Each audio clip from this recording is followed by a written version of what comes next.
Welcome to Season 3, Episode 17 of the Jordan B. Peterson Podcast. I'm Westwood One Podcast Network's Joey Salvia, and I help produce this series.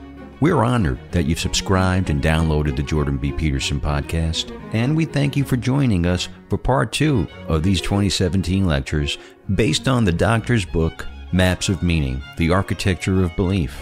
This week, we present Part 1 of a 3-part lecture called Marionettes and Individuals, a personal favorite Dr. Peterson theme of mine based on one of the all-time classic Disney films, Pinocchio.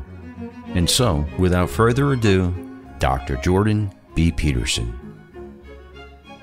So I'm going to briefly review some of what I told you last time, and then I'm going to walk through, as I mentioned, I'm going to walk through the Disney film Pinocchio, and which I presume most of you have seen. How many of you have seen it?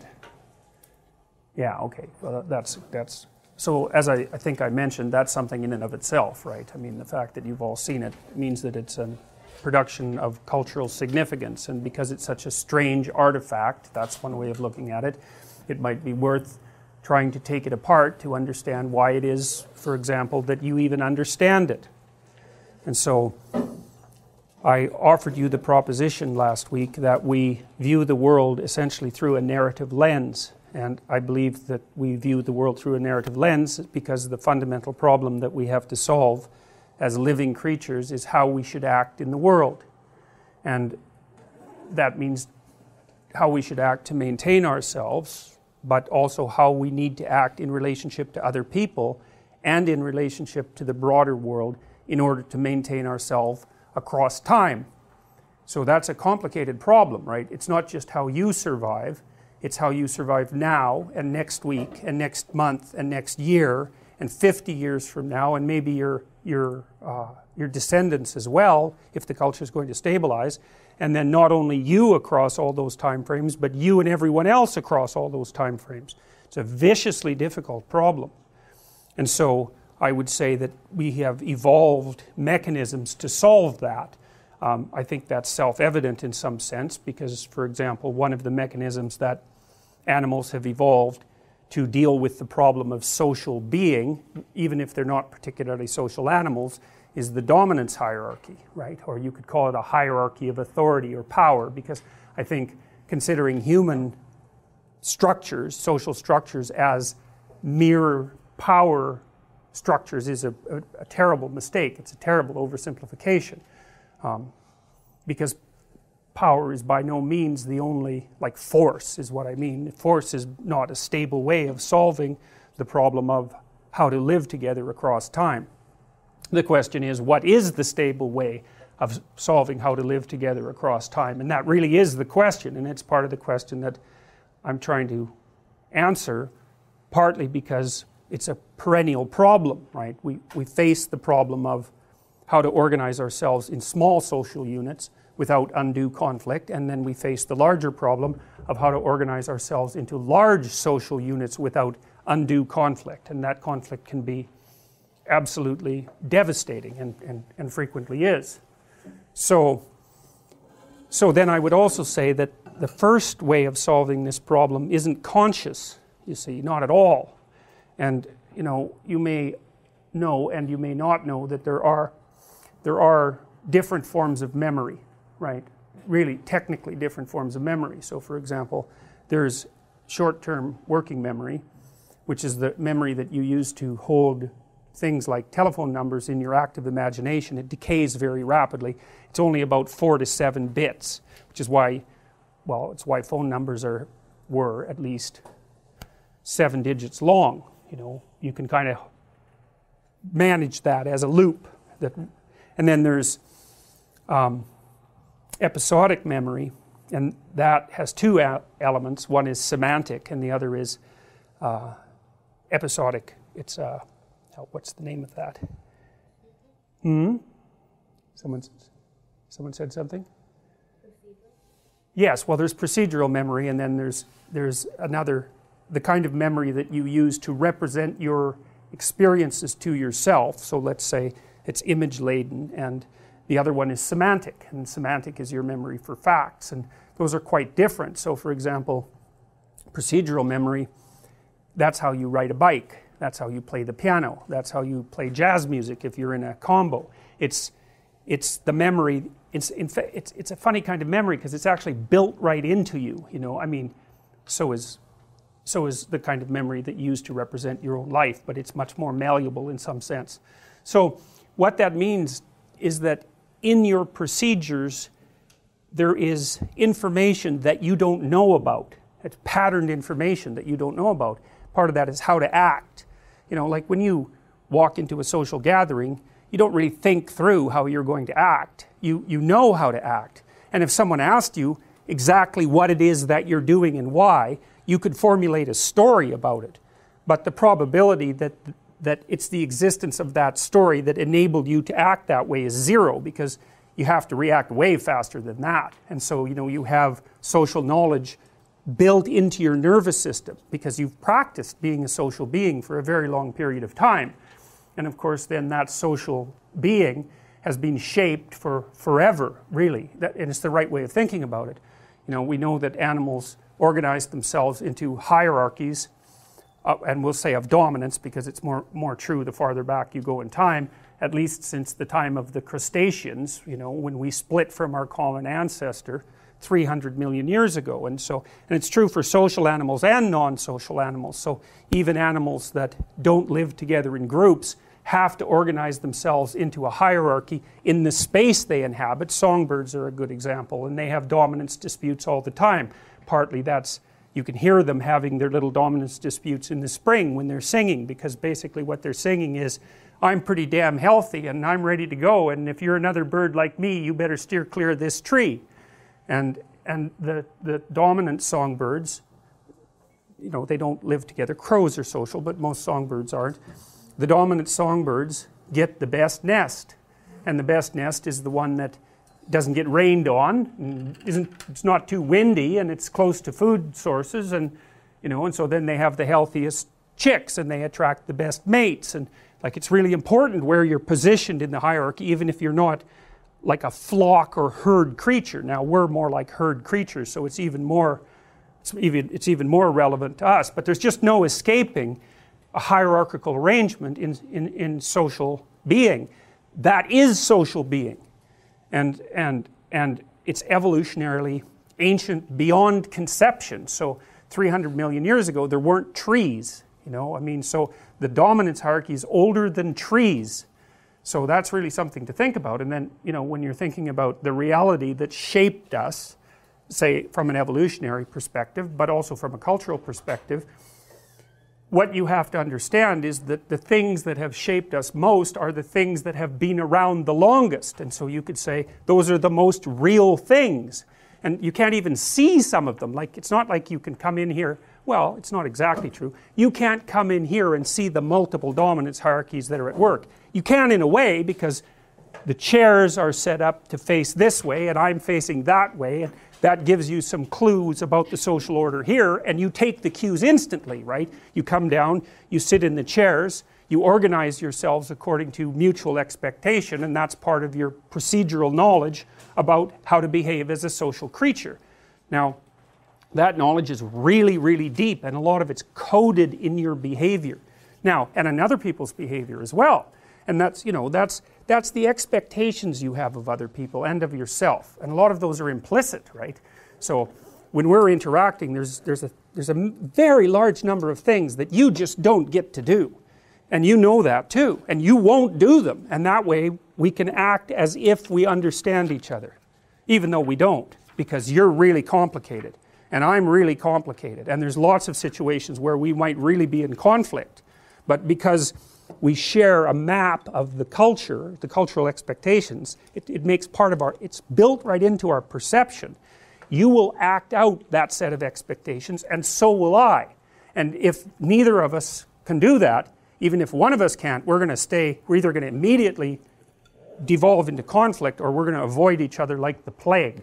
And that's exactly the right thing to do. And so one of the really useful things to understand, and this took me a long time to formulate properly, you know, you hear the terror management theorists, for example, and they have this idea that your meaning representation, the story you tell about the world, regulates your death anxiety. It's something like that. But that's not right. I mean, it's close to right, and it's a smart idea. It came from Ernest Becker, by the way, who wrote a book called The Denial of Death, which is actually quite a good book, even though it's wrong. You know, sometimes a book can be very useful. It can be usefully wrong, and Becker's book is usefully wrong, because he thought that it's the internal representation of your belief system that regulates your anxiety, and that anxiety is fundamentally, in the final analysis, anxiety about death. It's like, well, okay, fine, it's a reasonable proposition, but that isn't how it works, you see. It isn't my beliefs right now that are regulating my emotion.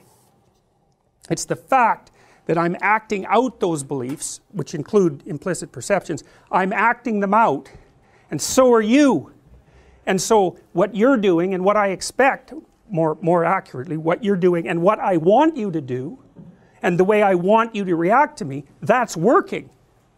So it's the match between my belief system and the way everyone else is acting that's regulating my emotions. It's not the belief system.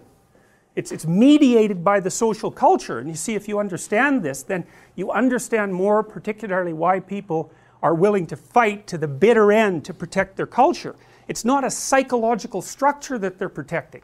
It's a psychological structure and a sociological structure simultaneously. So the social contract is, you have a set of expectations and I have a set of expectations. They're actually desires. They're not merely expectations, because as living creatures we're desirous. We don't just expect. And so you desire an outcome and I desire an outcome. And we agree to act in accordance with that. That's the social contract. And so people don't like having that disrupted. Well, it isn't because it psychologically destabilizes them, although it does. It's because it actually destabilizes them, right? If all of a sudden we can't occupy the same specified domain of territory, it isn't only that we're thrown into psychological disarray, although we will be, it's that we'll start fighting with each other, and that can kill you. It's no joke. It kills people a lot. It can happen very easily that a cohesive social group can fragment along some fracture line of identity, let's say, and all hell breaks loose. You know, that's what happened with the Tutsis and the Hutu in Rwanda, you know, and those things can get out of control just so fast. It's just unbelievable. And that wasn't death anxiety, that was death. That's a whole different thing, and that's the other thing the terror management people don't exactly get. It's like, it isn't just that your culture and your cultural beliefs protect you from anxiety, and say anxiety about death even, it's that they actually protect you from death as well as protecting you from death anxiety. I mean, look, it's warm in here, it's cold outside. The fact that the culture is intact means that you're not outside freezing. That's a hell of a lot more fundamental in some sense than mere anxiety, although I'm not trying to underplay the role of anxiety. That's a major issue, but there's something that's a lot more fundamental at stake than mere psychology. So it's the match between your map of the world and other people's actions that regulates your emotion. And it regulates it completely, because, you know, if someone in here started acting seriously deranged, like brandished a pistol, let's say, all of a sudden you would not be in the same place at all, not a bit. And so what would happen? Well, chaos would happen. And chaos isn't just that you would get anxious. That's not a good enough explanation. What would happen is more complex than that. What happens in some sense is that your body, and it does this, what would happen is that you would react the same way that a rat reacts to a cat. It's exactly that. It's exactly that. You would respond as if a terrible predator had emerged in your midst. And so what is that reaction? Well, it's not just anxiety, because when you encounter a predator, anxiety isn't the only thing that's useful. That just makes you freeze. It's like, that could be the worst thing you could do. You freeze and, well, you're a pretty easy target. So you have to be prepared for a lot broader range of responses than mere petrification. Like, how about a little aggression? That might be helpful. You don't know, it also might get you killed, but, you know, maybe you can take the guy down, and maybe that's a good idea, you know, and maybe you have to run, so that's disinhibited as well, and maybe you have to think really quickly, and reflexively. So that happens, that's activated, disinhibited, I would say, as well. It's like your whole being is thrown into intense concentration on the moment, and you're burning up physiological resources like mad. And so what will happen after something like that, if you don't develop outright post-traumatic stress disorder, which some of you would, is that you'd, assuming that the situation was brought under control, you'd walk out of here shaking with your heart rate at like 170, and it would take you like, well, it might take you the rest of your life, and maybe you would never recover, but you could bloody well be sure that it would take you the rest of the day, that's for sure. And so it's no joke when someone steps outside the confines of the social contract, right? And that's kind of, there's a philosopher named Hobbes, who I suppose in some sense was a centrally conservative philosopher as opposed to Rousseau, who's kind of his exact opposite. Rousseau believed that people were basically good in their natural state, so he believed nature was basically good, and he believed that culture was what corrupted people. Thomas Hobbes believed exactly the opposite. He believed that in the state of nature, let's say, every person was at every other person's throat, and the only thing that prevented continual chaos was the imposition of a collective agreement, that would be the social contract, that essentially governed how people would interact, and that would keep that underlying chaos at bay. And you know, my contention is that Hobbes was correct and Rousseau was correct, and I think that if you add Rousseau and Hobbes together, you get a total picture of the world, and that's really, I think, the picture of the world that I'm trying to relate to you. It's both at once. It's like, well, you can't just attribute human malevolence and unpredictability to society. It's a non-starter. It's like people built society, so all you're doing is pushing the problem back. It's like, where did it come from? Well, the society before, well, then the one before that. It's like, well, you got to tangle up the individual in there at some point because people created society. And so you can't just blame human irrationality and malevolence on society. Well, and also it's ungrateful, for God's sake. It's like society obviously also makes you peaceful. Part of the reason you're peaceful right now, all of you, is because, well, you're not that hungry. You're certainly not starving to death. You would be a very, very different person if you were starving right now. You know, or if you were enraged, or if you were panicking, or if you were terrified because your future was radically uncertain. I mean, you're just not any of those people right now. You're satiated, and I mean that technically, you're satisfied.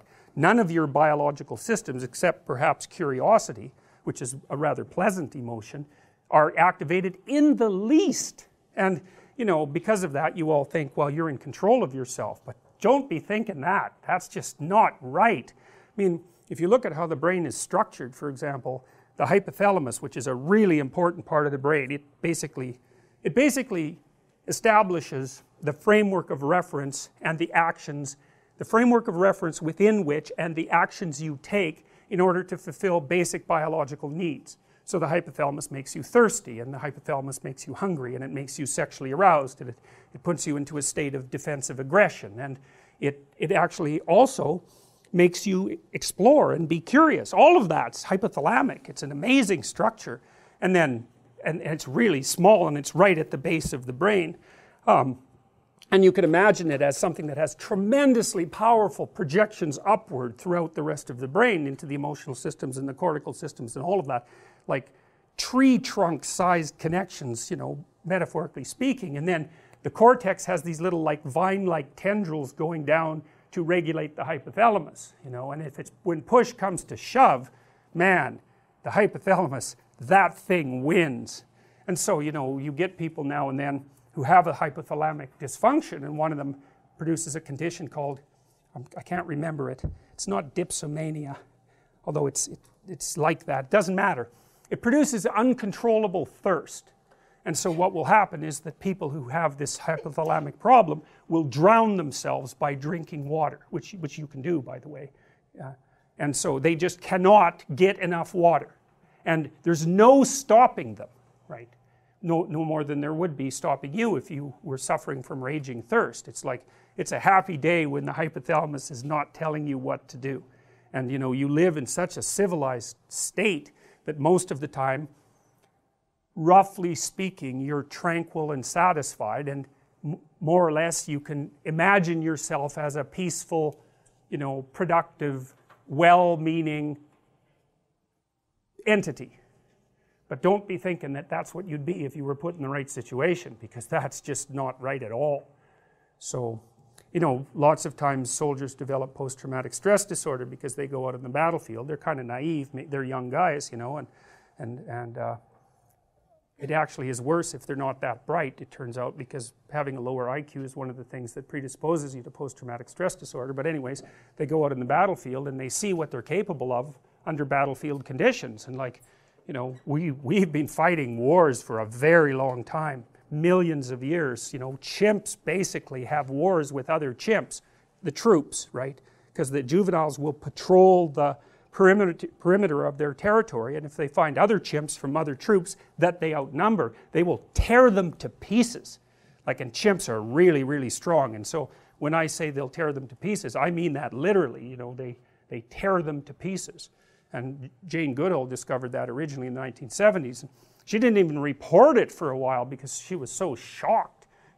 She kind of assumed, like most followers of Rousseau, that the human proclivity for warfare was that was something that was uniquely human. It had something to do with our unique self-consciousness or our intelligence or something like that. She had no idea that it was rooted that deeply. We split from chimps about 6-7 million years ago, something like that. And so we were patrolling territory. We were gang members 7 million years ago.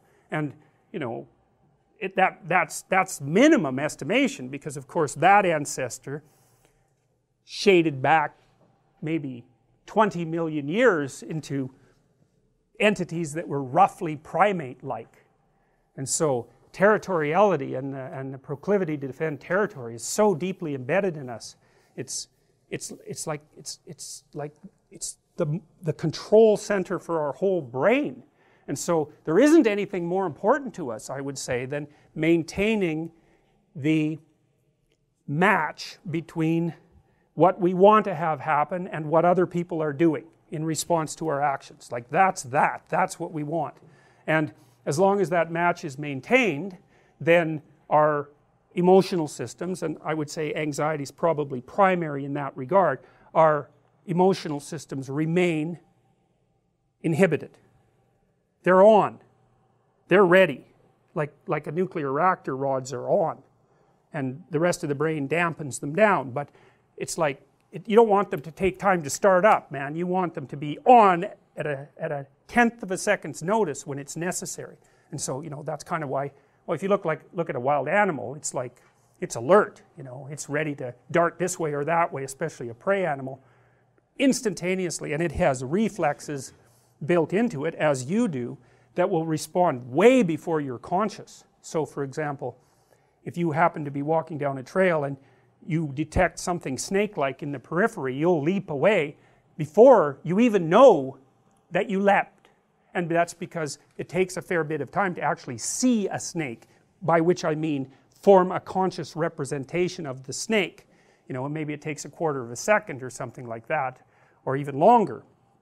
But it doesn't matter, maybe it takes 20th of a second, a tenth of a second. But the thing about the damn snake is it's way faster than that. It's really fast, that thing, and it co-evolved with primates, by the way. And so it can nail you way faster than you can look at it. So you have your eyes map snake-like objects right onto your reflexes, so that the eyes make you jump. And then they see after that. It's like, yeah, well, now you can see, that's no problem, So, all right. Now, what I would say that what we do is we live in a shared story. And the story is a way of looking at the world, and it's a way of acting in the world at the same time. And that story has to operate within narrow parameters. And this is something that's extraordinarily important to understand. Because, and this is something I think that Jean Piaget figured out better than anyone else. I think he really got this right. And by the way, one of the things that Piaget was trying to do, you never hear about how strange these great thinkers are, but Piaget was a very strange guy, and he was a hyper genius. He was offered the curatorship of a bloody museum when he was 10 years old, you know, because he wrote this little paper on mollusks, which apparently was very good. And so they offered him the curatorship of a museum, and his parents wrote back and said, well, you know, no, probably not, because he's actually 10. And so that was Piaget, man. The guy was a genius. And you know, he was actually motivated by the desire to reconcile science and religion. That was actually his entire motivation for what he did. You never hear that, but that's the case. And so Piaget was very interested in how you produce structures that enable you to regulate yourself, because you're like a kind of a colony of strange sub-animals that have to figure out how to get along so that you can sort of be one thing.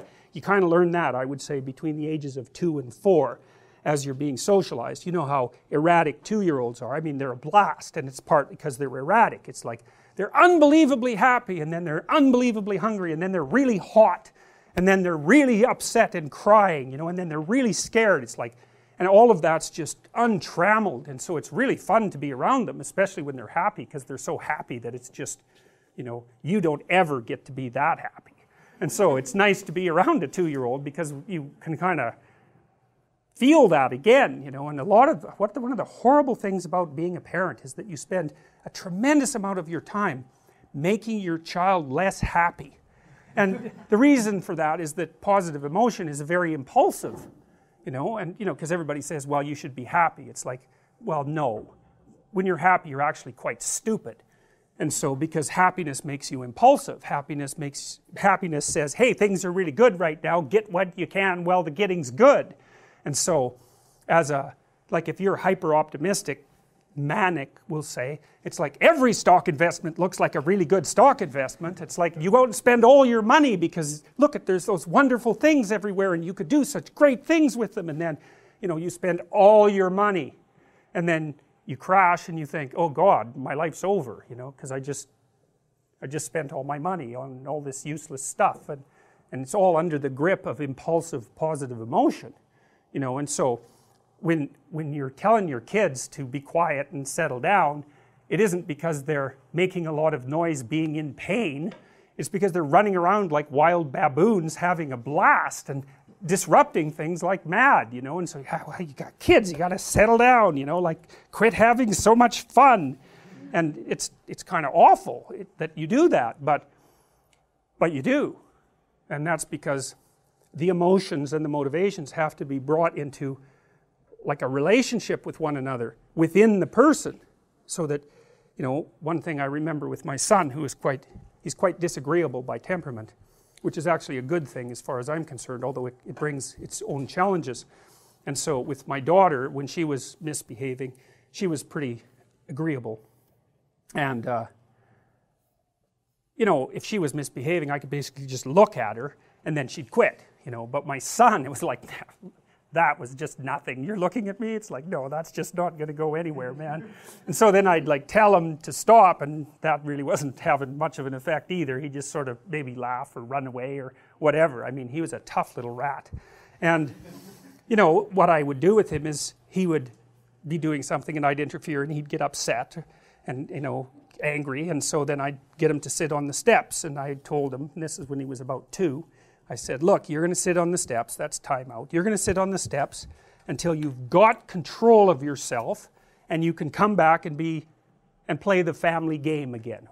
I basically said, be a civilized human being and then you're welcome again. And so he'd sit on the steps. It was so interesting to watch because he was just enraged. He'd sit there. Like, have you ever seen a 2-year-old have a temper tantrum?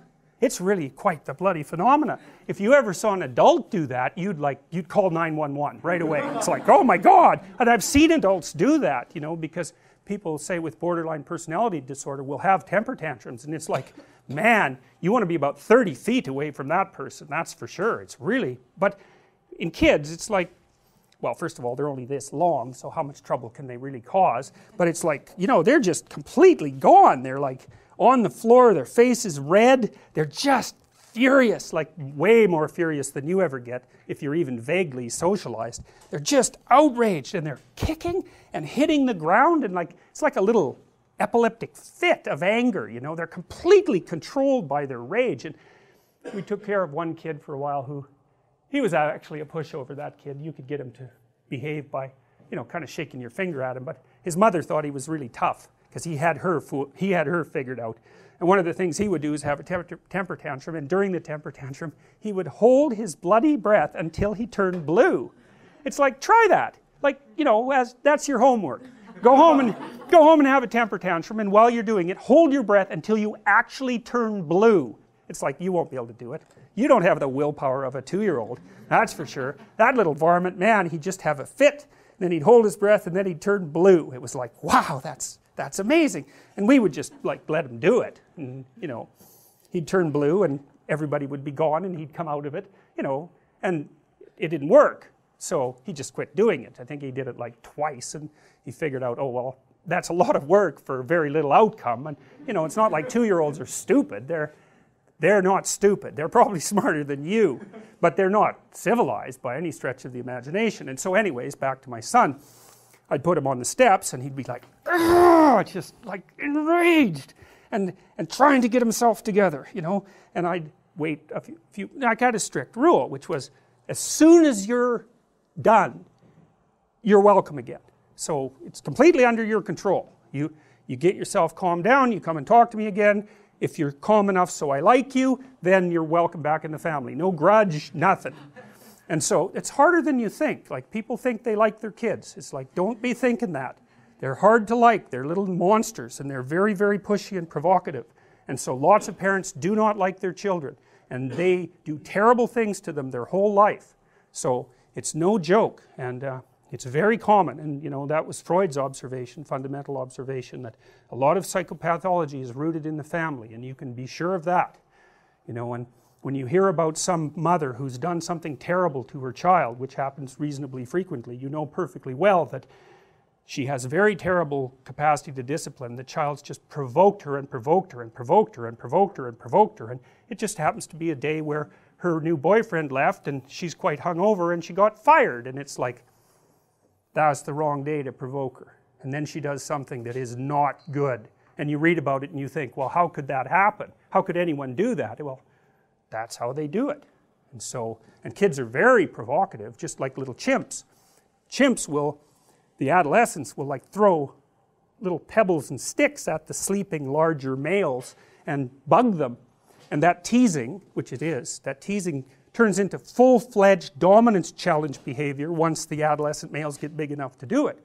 And so when you're being provoked by a child, which they provoke you all the time, they're trying to figure out, well, just where are you exactly? What happens if I do this? What happens if I do this? You know, and how else are they going to figure it out?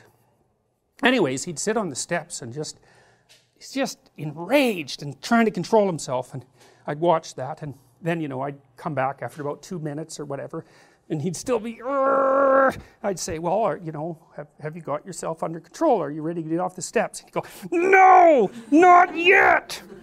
And then, you know, he'd get himself under control, and then he'd come back and, you know, he'd be contrite, and then I would like him right away, you know. You got to watch that, you know, because you don't like being dominated by a 2-year-old. No one does. And so if the child hasn't mastered himself and started to act in accordance with the prevailing social norms, you won't like them. Well, you think, oh yeah, I will, because, you know, I'm a good person. It's like, no, you won't, and no, you're not a good person, so don't be thinking about that at all. It's just not true.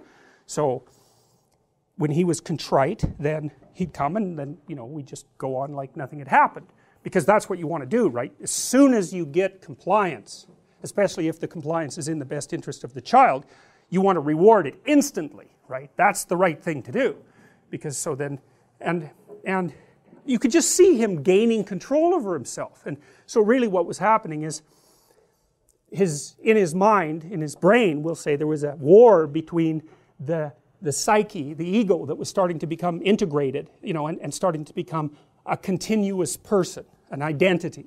And it's fragile in 2-year-olds, and it can be disrupted all the time, and it is. That's why they're so hyper emotional. It's fragile, that little ego, and it doesn't have a lot of power. And so what you want to do is reward it when it wins. You know, it's when he gets control over the underlying motivations, you want to say, hey, good work, man, good work, kid, you did it, you know, you got yourself under control, way to be. And the kid's really happy about that, because it's actually not that much fun to have a temper tantrum. It's exhausting, you know, it takes you over. Question? Yeah, can you give an example of what you would reward him with?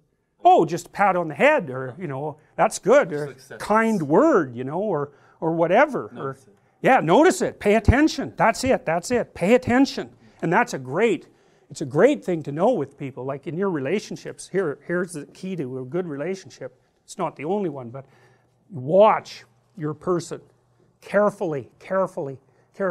And whenever they do something that you would like them to do more of, tell them that was really good. And mean it. And it's not manipulative, because if it's manipulative, it won't work. It's like you have to say, wow, I'm so glad you did that. And you have to be precise. Here's what you just did that I thought was great. And oh boy, that's so nice that you noticed. I can't believe that you noticed. It's like, you know, you do that 20 times and the person will be like the rat that's just pushing the lever for cocaine, you know. So, but no, I'm serious. Skinner established this. B.F. Skinner noticed this a long time ago. Reward is intensely useful in terms of modifying behavior, but the problem is that it's really hard to notice when things are going right, because you're kind of primed to notice when things are going wrong, and so you use threat and punishment more often as agents of shaping the people that you're around, because, you know, when everything's going right, it's like, what are you going to say? Everything's going right. It turns to zero. You just assume it, and that's not good. That's not good. You want to pay attention, and if your person, your children, your wife, your whoever, your mother, your sister, if you want to rectify your relationships with them, and I'm not saying to do this in a manipulative way, it won't work. But if they do something that's promoting harmony and peace and goodwill, it's like, attend to it, tell them that you noticed. It's like, it's so useful, and you have to get rid of your grudges and your resentment to do that, right? Because you're kind of mad at your sister, and then you notice she does something good. You think, there's no goddamn way I'm going to reward her for that. So you ignore her when she does something good. It's like, that's brilliant, that is. Because then you've just punished her for doing what you want. And people do that with their kids all the time, you know, because they let the kids dominate them. Then they get resentful. Then the kid will run up to them to show them something that's kind of spectacular, and they're not happy. They're like, oh yeah, that's, you know, I'm working. You know, little kid is all sad about that, and he's just learned something. So, and it's not perhaps what you want him to learn. And so you have to keep your relationship with your children pristine, and that means that you can't hold a grudge or resent them, and that means that you have to help them learn how to behave so that you like them. And that way, if you like them, and you're kind of sensible, and maybe your partner also likes them, so, you know, you got a consensus going there, there's a reasonable possibility that other people will actually like them too, including other children, and then the world will open up to them. You know, then you'll bring them to people's houses, and the people will actually smile at them and give them a pat on the head, instead of thinking, oh my God, that brat's coming to visit again, I wonder what he'll break this time. You know, and that's just a horrible thing for your child to experience repetitively in situation after situation. All they learn is that adults have a false smile, but they're really lying all the time. God, it's like a bit of hell, and there's a lot of children who are trapped in that. It's really awful to see. I can see kids like that when I walk down the street. You know, it's like they're little doomed things, and there they are, and, you know, they're screwed in 15 different ways, and there's no way out of it. It's really awful. So I would not recommend that you do that. It's better to notice that you're a bit of a monster, or a lot of a monster, and notice that you are much happier with the people around you when they behave in accordance with reasonable social norms, and then you actually feel genuinely connected to them, and you want to work on their behalf so that everything works out. But if you think you're a good person and that you'd never do anything that was harmful to your children, then you can just forget about that, because you'll never take it seriously enough to actually learn. So, alright, so anyways, we live inside this story as far as I can tell, and you know, we kind of put the story together inside us to begin with, and that happens between 2 and 4 when you're integrating those motivations and emotions into a relatively functional unity, right? And that does happen between 2 and 4. If you don't have your kids socialized by the time they're 4, you might as well just forget it. And I know that sounds terribly pessimistic and all of that, but I know the literature on trying to rectify antisocial behavior in children, after the age of 4, it's virtually impossible, no matter what you do. And the reason for that is that kids who are still acting like 2-year-olds when they're 4, that, you know, they're twice as old, as a 2-year-old. That's a lot of difference. Like a 4-year-old's an adult as far as a 2-year-old is concerned. And so if the 4-year-old is still acting like a 2-year-old, that's really not good.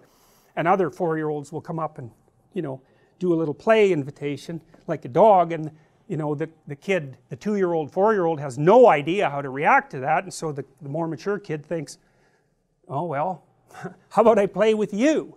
And then that kid is isolated from the peers, and after 4 you're mostly socialized by your peers, and so you just fall farther and farther and farther behind. You're more and more alienated, you're more bitter and angry, and no wonder, and it's just not, you can't rectify it.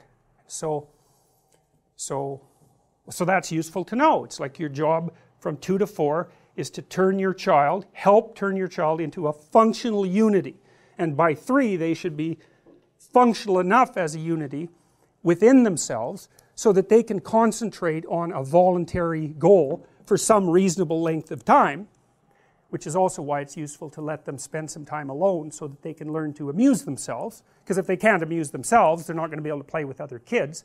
And then by 3, they're sorted together enough so if another 3-year-old comes along, they can at least play in parallel, and may also may be able to start playing a cooperative game. And so that's often a fantasy game, you know, pretend. And so what the kids will do, sometimes they mediate it verbally, but sometimes it's more acted out. It's a combination of the two. They'll assign each other roles.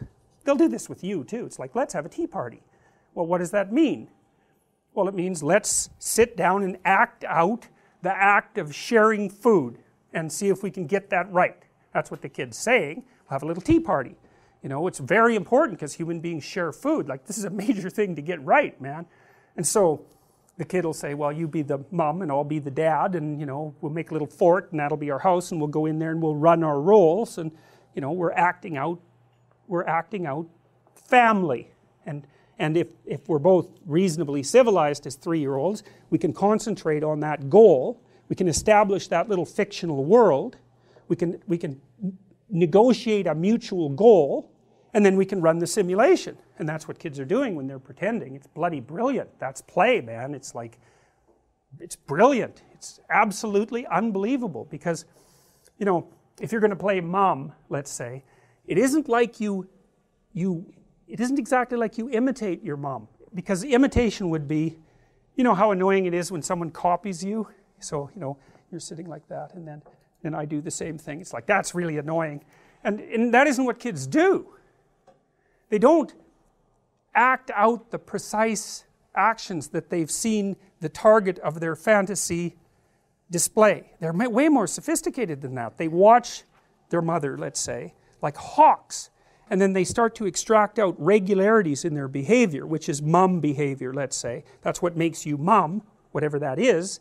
And then, so it's like they look at you across time and they extract out the regularity that makes you mother, and then they try to embody that regularity in their pretend play, and then they sort of encapsulate or incorporate the spirit of being a mother or being a father or whatever, or an animal, because they'll play at that. And so that's what they're doing. They're using their body and their mind as dramatic forums. It's really amazing, you know. It's so sophisticated, and no other animal does that as far as we know.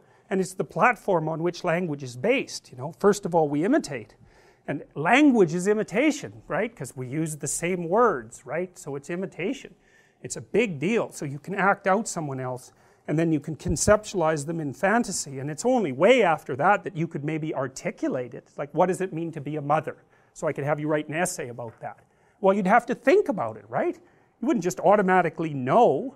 But if someone hands you a baby, and you know, you're not completely socially blind, you roughly know what to do after you're done with your initial nervousness. You roughly know what to do. Don't drop it. That's a good rule. You've probably figured that one out at least. You know, don't yell at it. Don't startle it. Give it a little pat maybe. Try hugging it. Maybe you go like this, you know, you make eyes at it. You know what to do.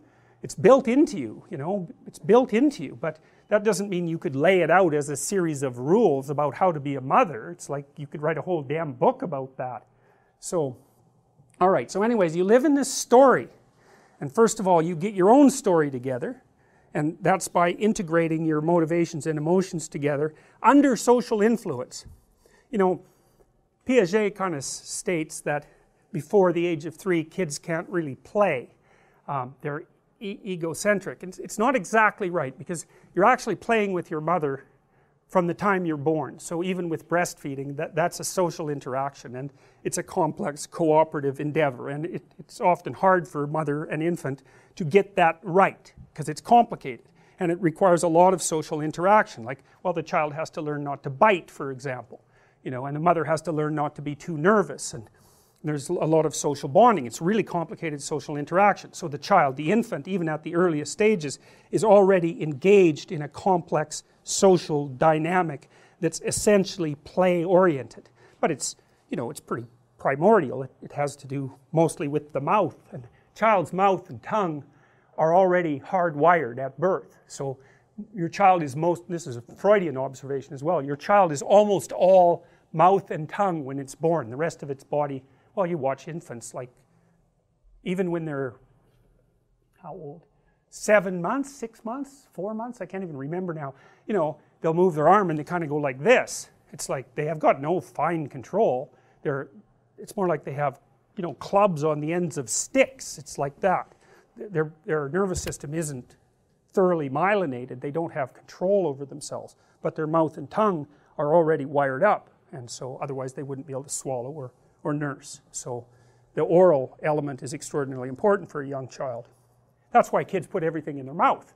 You know, even when they're a bit older, it's like they see with their tongue, which of course everyone can do. You know, if you put a block in your mouth, you can tell that it's like a cube. You can tell that it's a cube without looking at it. So you can see with your tongue, you can see with your hands, you can even see to some degree with your ears.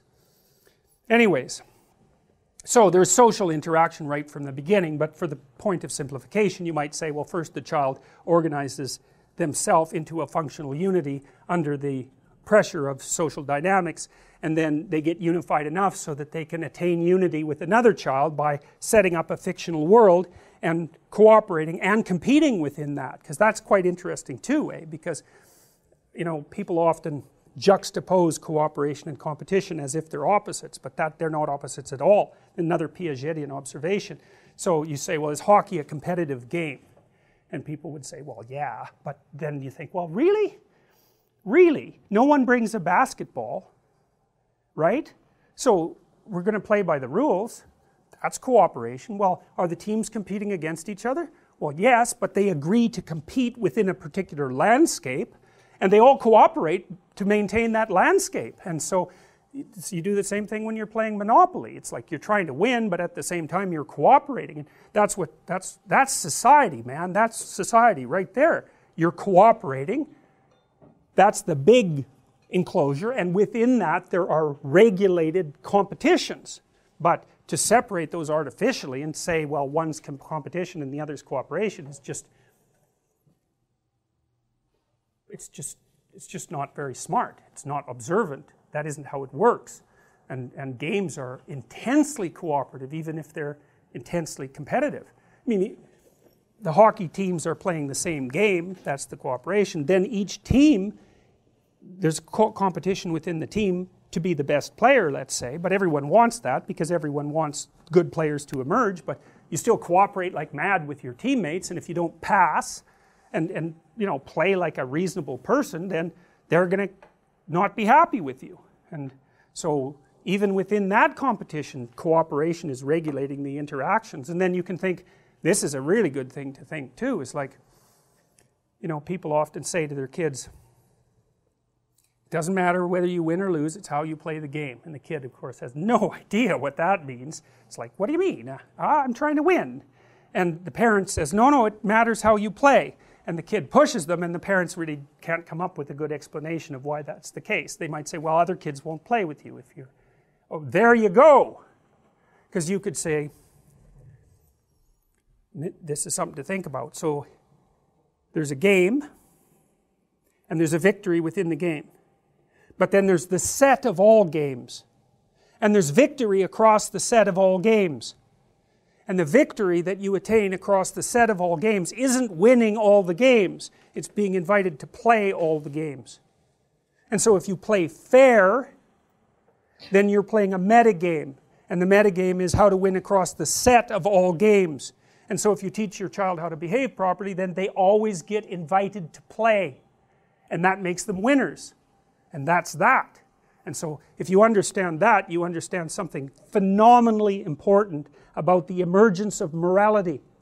You know, because people, moral relativists in particular, think that morality is relative, you know, and of course human beings are diverse, just like languages are diverse, and there's more than one playable game, but there's not really more than one playable metagame. It's like you're either the kind of person that other people want to play with, or you're not. And if you're not the kind of person that other people want to play with, then you're a loser. It's as simple as that. And that's true of all cultures. They might be playing different individual games within their culture, undoubtedly they are, but the set of all games that they play is still common across cultures. That's part of what makes us human. And then you could say as well, we're actually evolved to detect people who are good at playing the set of all possible games. And we actually know that. That's not theoretical. We know, for example, some things are easy to remember and some things are hard to remember, you know. Here's something that's easy to remember. You play with someone and they cheat.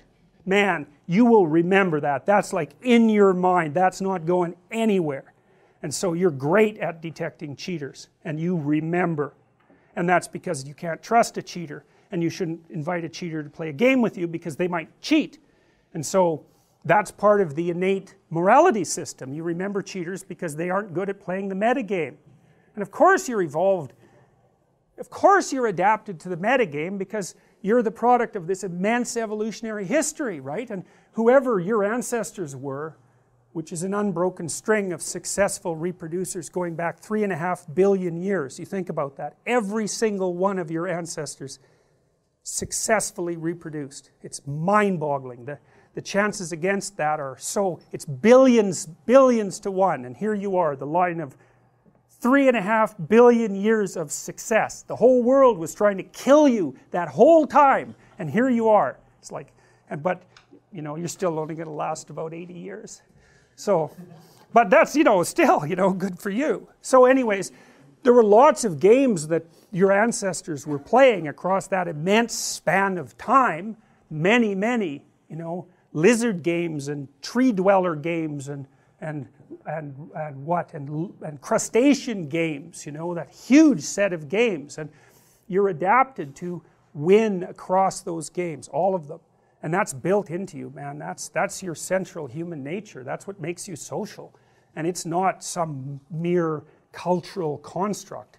Quite the contrary. It's so deeply embedded in you. It's what you are. All right, so, well, this is a story. It's a game too. That's another way of thinking about it, you know. Well, like, that's a Monopoly game. Well, what's the frame? Well, that's the rules of the game. And why do you accept them? Well, it's kind of arbitrary, right? It's like, that happens to be the rules. Hockey has different rules. Basketball has different rules. But what they share is that they have rules. Okay, so there's a frame. That's the rules. And then within the frame, there's a goal. And the goal is whatever the rules dictate. You know, it's usually the construction of a hierarchy of success within a frame. And so that's what you play. And so you play Monopoly, and it's like, well, we'll accept the rules, that's the social contract, and then we'll each try to win, and that'll be fun. We find that amusing. And if you lose, what do you say? Well, you say, well, there's always another game. And so that's great. So if you have that attitude and you play fair, then it doesn't matter that much whether you win or lose, although you still want to try to win because otherwise you're not a good player, but you accept defeat gracefully because you can play again. And you'll win some and you'll lose some, and so that's not so bad, you know. And even if you lose, well, maybe you learn something, and you're doing a lot more than one thing while you're playing Monopoly. You know, you're having a conversation and learning how to interact with people and learning how to regulate your emotions. And so even if you lose, if you have any sense, you win. And if your kids have any sense, they know that. And so that way you buffer them against defeat. It's like, yeah, you know, next time. It's like, it's okay. And you should try, but it's okay. And that's That's useful information for people to know. So, alright, so you're always in one of these little frameworks and there's just no getting out of it. So, and that's because, you know, at any given moment, this is like, it's like field theory. There used to be psychological theories that talked about the field of human experience, something like that, and this is kind of what that is. This is a field, and basically what happens is you parse out a little part of the world, say, and so an amount you can handle. So let's say it has some duration. You're not aiming at something 50 years in the future. It's because how the hell are you going to do that? There's too many variables, you know. So you're aiming at some handleable amount of time, and you posit a goal in there, and you plot your route, and then that tells you what's up and tells you what's down, because up moves you towards the goal and down moves you away from the goal, and that sets up your motivational framework so that you have something worth attaining. You know, that's a really interesting thing to know too. It's like, why have a goal? Well, it's easy. No goal, no positive emotion. Because you experience positive emotion by noticing that you're moving towards a goal. And so if you don't have a goal, well, you can't have any positive emotion. So you better have a goal. And so you might say, well, what should the goal be? Well, we could start by saying, well, any goal is better than none. And then we might say, well, it should be a goal that other people will let you pursue, because otherwise it's going to be kind of difficult, and maybe they'll be even happy to help you pursue it. That would even be better. And maybe it's a goal that would enable you to learn how to pursue other goals while you pursue that goal. Boy, that would really be good. And so you can see that your goal is parameterized, but that doesn't mean that any old goal works. It means there's some goals that work nicely and some not so nicely. There are playable games and non-playable games. That's a good way of thinking about it. And you want to have a playable game, and there's a lot of them. Lawyer, plumber, you know, actor, whatever. They're playable games, and it's not obvious which one's better, but it's certainly obvious which ones are sustainable and which ones are worse. And so there's a set of playable games, and you need to extract from that set of playable games a game that suits you. And that would be partly due to your temperament, you know, because extroverted people want to play an extroverted game, and highly neurotic people want to play a safe game, and agreeable people want to play a generous game, and disagreeable people want to play a game that's highly competitive so they can win, and, you know, fine, but they're all within the realm of playable games, and that means they're socially acceptable as well. And so that means it isn't just arbitrary, it isn't just relative what you decide to do. It's heavily parameterized. There's a set of playable games, and it's large. The set is large, but there are commonalities within it, and that's why there are commonalities. That's why morality has a common basis fundamentally, and so that's partly what we're trying to investigate. Is like, what's up? What does up mean? What does it mean? Is there such a thing? Now, one thing to remember is that if you don't erect a hierarchical structure with something to aim at, you got no positive motivation, because you experience positive motivation in relationship to a goal, not from attaining the goal. That's satisfaction. And besides, it's fleeting.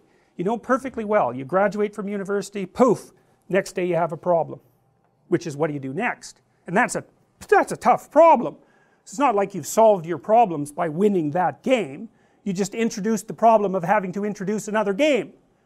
So it's unreliable as a source of positive emotion, but what's reliable is you set a goal and you try to attain it, and then that gives your life, that literally provides your life with meaning. That's what meaning is. Now it's more than that, but that's what it is. And so then you might ask yourself, well, what's a really good goal? Well, that's what we're trying to figure out. What's a really good goal? And now, okay, so you got that. So now I'm going to walk through, at least partly through, we'll see how far we get, I'm going to walk through Pinocchio with you, because that's what the movie's about. And it's hard to say how it came about. Like, it was written, a story by a guy named Collodi, C-O-L-L-O-D-I. It's quite a bit different, that story, the written one, from the Disney version. The Disney version was a product of the collaboration of geniuses of animation, essentially. So they were artistic geniuses, great at capturing motion and emotion and all of that, be stellar at that, and imaginative, tremendously imaginative, but collectively imaginative. And so they put together a collective product, And you might say, well, how did they do that exactly? It's like, well, they were good storytellers. And what does that mean? Well, it means you know the story that works and the story that doesn't. And maybe partly what you do is you kind of think out a story and you think, well, what if this happens? And, well, maybe this should happen. Oh, that's the thing. Oh, that would work. It's like the little flash of inspiration, right? It's like you got a piece of the puzzle that fits. You think, yeah, that would work there. And then you talk to the other people and you generate ideas, and someone says, well, what if they do this? And everyone goes, no, that's just not believable. No one's going to buy that. And someone else has a little revelation. They say, well, you know, it makes some sense somehow if they do this. And everybody goes, oh yeah, that really works. It's like, why? Well, you don't know. You don't know why it works. But it works because it's the right story. And so what does that mean? Well, it's kind of associated with this metagame idea. You know, it's like there's a story that you should be acting out that works across games, and you have an inkling of it, you have a notion of it, you have a vague apprehension of it. It's sort of built into you. That's archetype. That's an archetype. And so then when you read a story that works, you're just entranced by it. And you all know that. You go to a movie and it's a great movie and it's like you're just blown away. You know, a movie can pull you in and turn you into one of the screen characters and like run you through a huge set of emotions. I saw this movie once about South America. It started with this guy running out of a subway naked, and he didn't know where he was, and it turned out that he had been absconded by the totalitarian death squads, and he couldn't remember anything about himself. And he went back to his village, and basically what happened was that he ended up back in the totalitarian death grip. And it showed how the fascist state had saturated the village completely. And so it was a tragedy, and you could see with every action that this amnestic guy, as he recreated himself and remembered his identity, was going to travel down exactly the same road because nothing had changed. And by the time, I've looked for what that movie was for years, I've never been able to find it again, but when the movie was over, every single person in the theater was crying, and not just a little bit, it was like they were just out of it. It was brilliant, terrifying movie, and that meant there was something right about it, man, and it got people.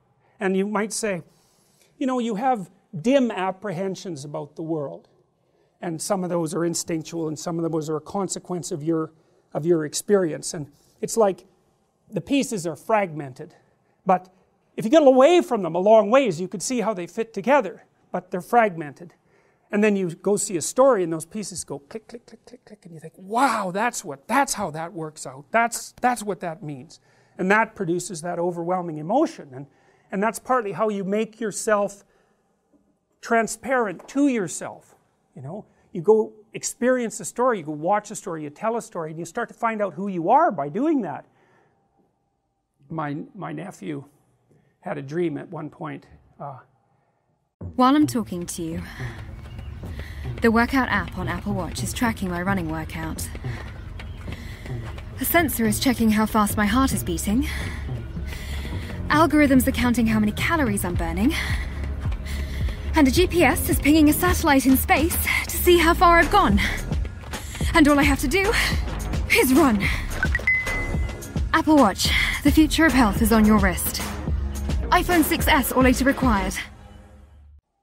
Someone made a little animated thing out of it and put it on the internet, which is quite cool. So anyways, he was having night terrors and he ran around like a little knight, you know, a Knight, K-N-I-G-H-T, knight. And he had a little, you know, armor and a sword, and he'd run around the house with a little knight hat on, being a knight. And he was only like 4 or something, and he'd watched a lot of Disney movies, a lot of movies, so he kind of got the knight idea. He's acting that out, and he was having these terrors at night, right? And so he'd go to bed with his little knight hat and his sword, and he'd put him on his bed, and then at night he'd wake up screaming, and that happened for a very long time. And so when I went to visit, you know, I found out that this was happening, and he had a night terror. So the kid wakes up with night terrors, screaming, but can't remember anything, generally speaking. So anyways, this was happening, and so it happened one day, and I was sitting with him and his family at the breakfast table, and I said, did you have a dream? And he said, oh yes, I had a dream. I said, well, you know, what was your dream? And he said, well, I was out on this field and I was surrounded by these dwarfs, and they came up to my knees, and they didn't have any arms, they had big feet, and they were covered with hair, and there was a cross shaved at the top of their head, and they were all greasy, and they had huge beaks, and everywhere I went they jumped at me with their beaks, and there was lots of them, and everybody was very quiet after he said this, because it was like, oh, that's why you're screaming at night. It's like, yeah, okay. And and then he said, but at the background there was a dragon, and the dragon would blow out smoke and fire, and then it would turn into these dwarfs. So it's like, man, that kid had a problem, right? It was like, well, what are you going to do? You fight off a dwarf, who cares? It's like, puff, 10 more. That's life, man. That's life. Really, that's the Hydra. You cut off one head, 7 more grow. That's life. Snakes everywhere. And you get rid of one, there'll be more. And so he figured that out. It's a hell of an existential shock when you're 4. And so he's like, he's a knight. He's thinking, what do I do about these dwarfs? Well, there's too many of them, but there's a dragon. Well, so I said, well, what could you do about that? Right? Loaded question. It implies that you could do something about that. Well, he kind of knew that, which is why he was running around like a knight. He kind of figured that out. And he said, well, I get my dad, and I jump up on the dragon, and I poke out both of its eyes with my sword, and then I go right down its stomach to the place where the fire came out, the firebox, and then I'd carve a piece of the firebox out, and I'd make a shield.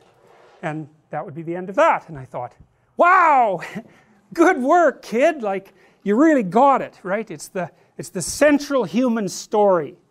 There's the terrible unknown, right? Fire breathing, generating trouble, and what do? You confront that. You confront that, and by confronting it, you get stronger. That's the shield, and that's what a human being is, and that's right. It's exactly right. And that was the end of his night terrors, by the way, which seems too good to be true, but it is actually true, because I followed up with his mother for a long time, and that was that. He catalyzed that part of his identity. He adopted the role of the mythological hero, and that's what he needed to do, because like there was lots of there's a dragon and a bunch of dwarfs. Like, what the hell are you going to do about that? Run? That's not going to help. You know, if you run in a dream like that, the dwarves multiply and they get bigger, and you get smaller as you run. It's like, that is not a good solution, and people do that in their life all the time. And so the dwarves get bigger until they're giants, and they get smaller until there's nothing left of them, and then there's no recovery. That is not good. Now, okay, so now I also propose to you that there's a symbolic structure to the world. It's a meta structure, I would say. I think these categories are truly real, and they're basically this. There's unexplored territory, there's explored territory, and there's you.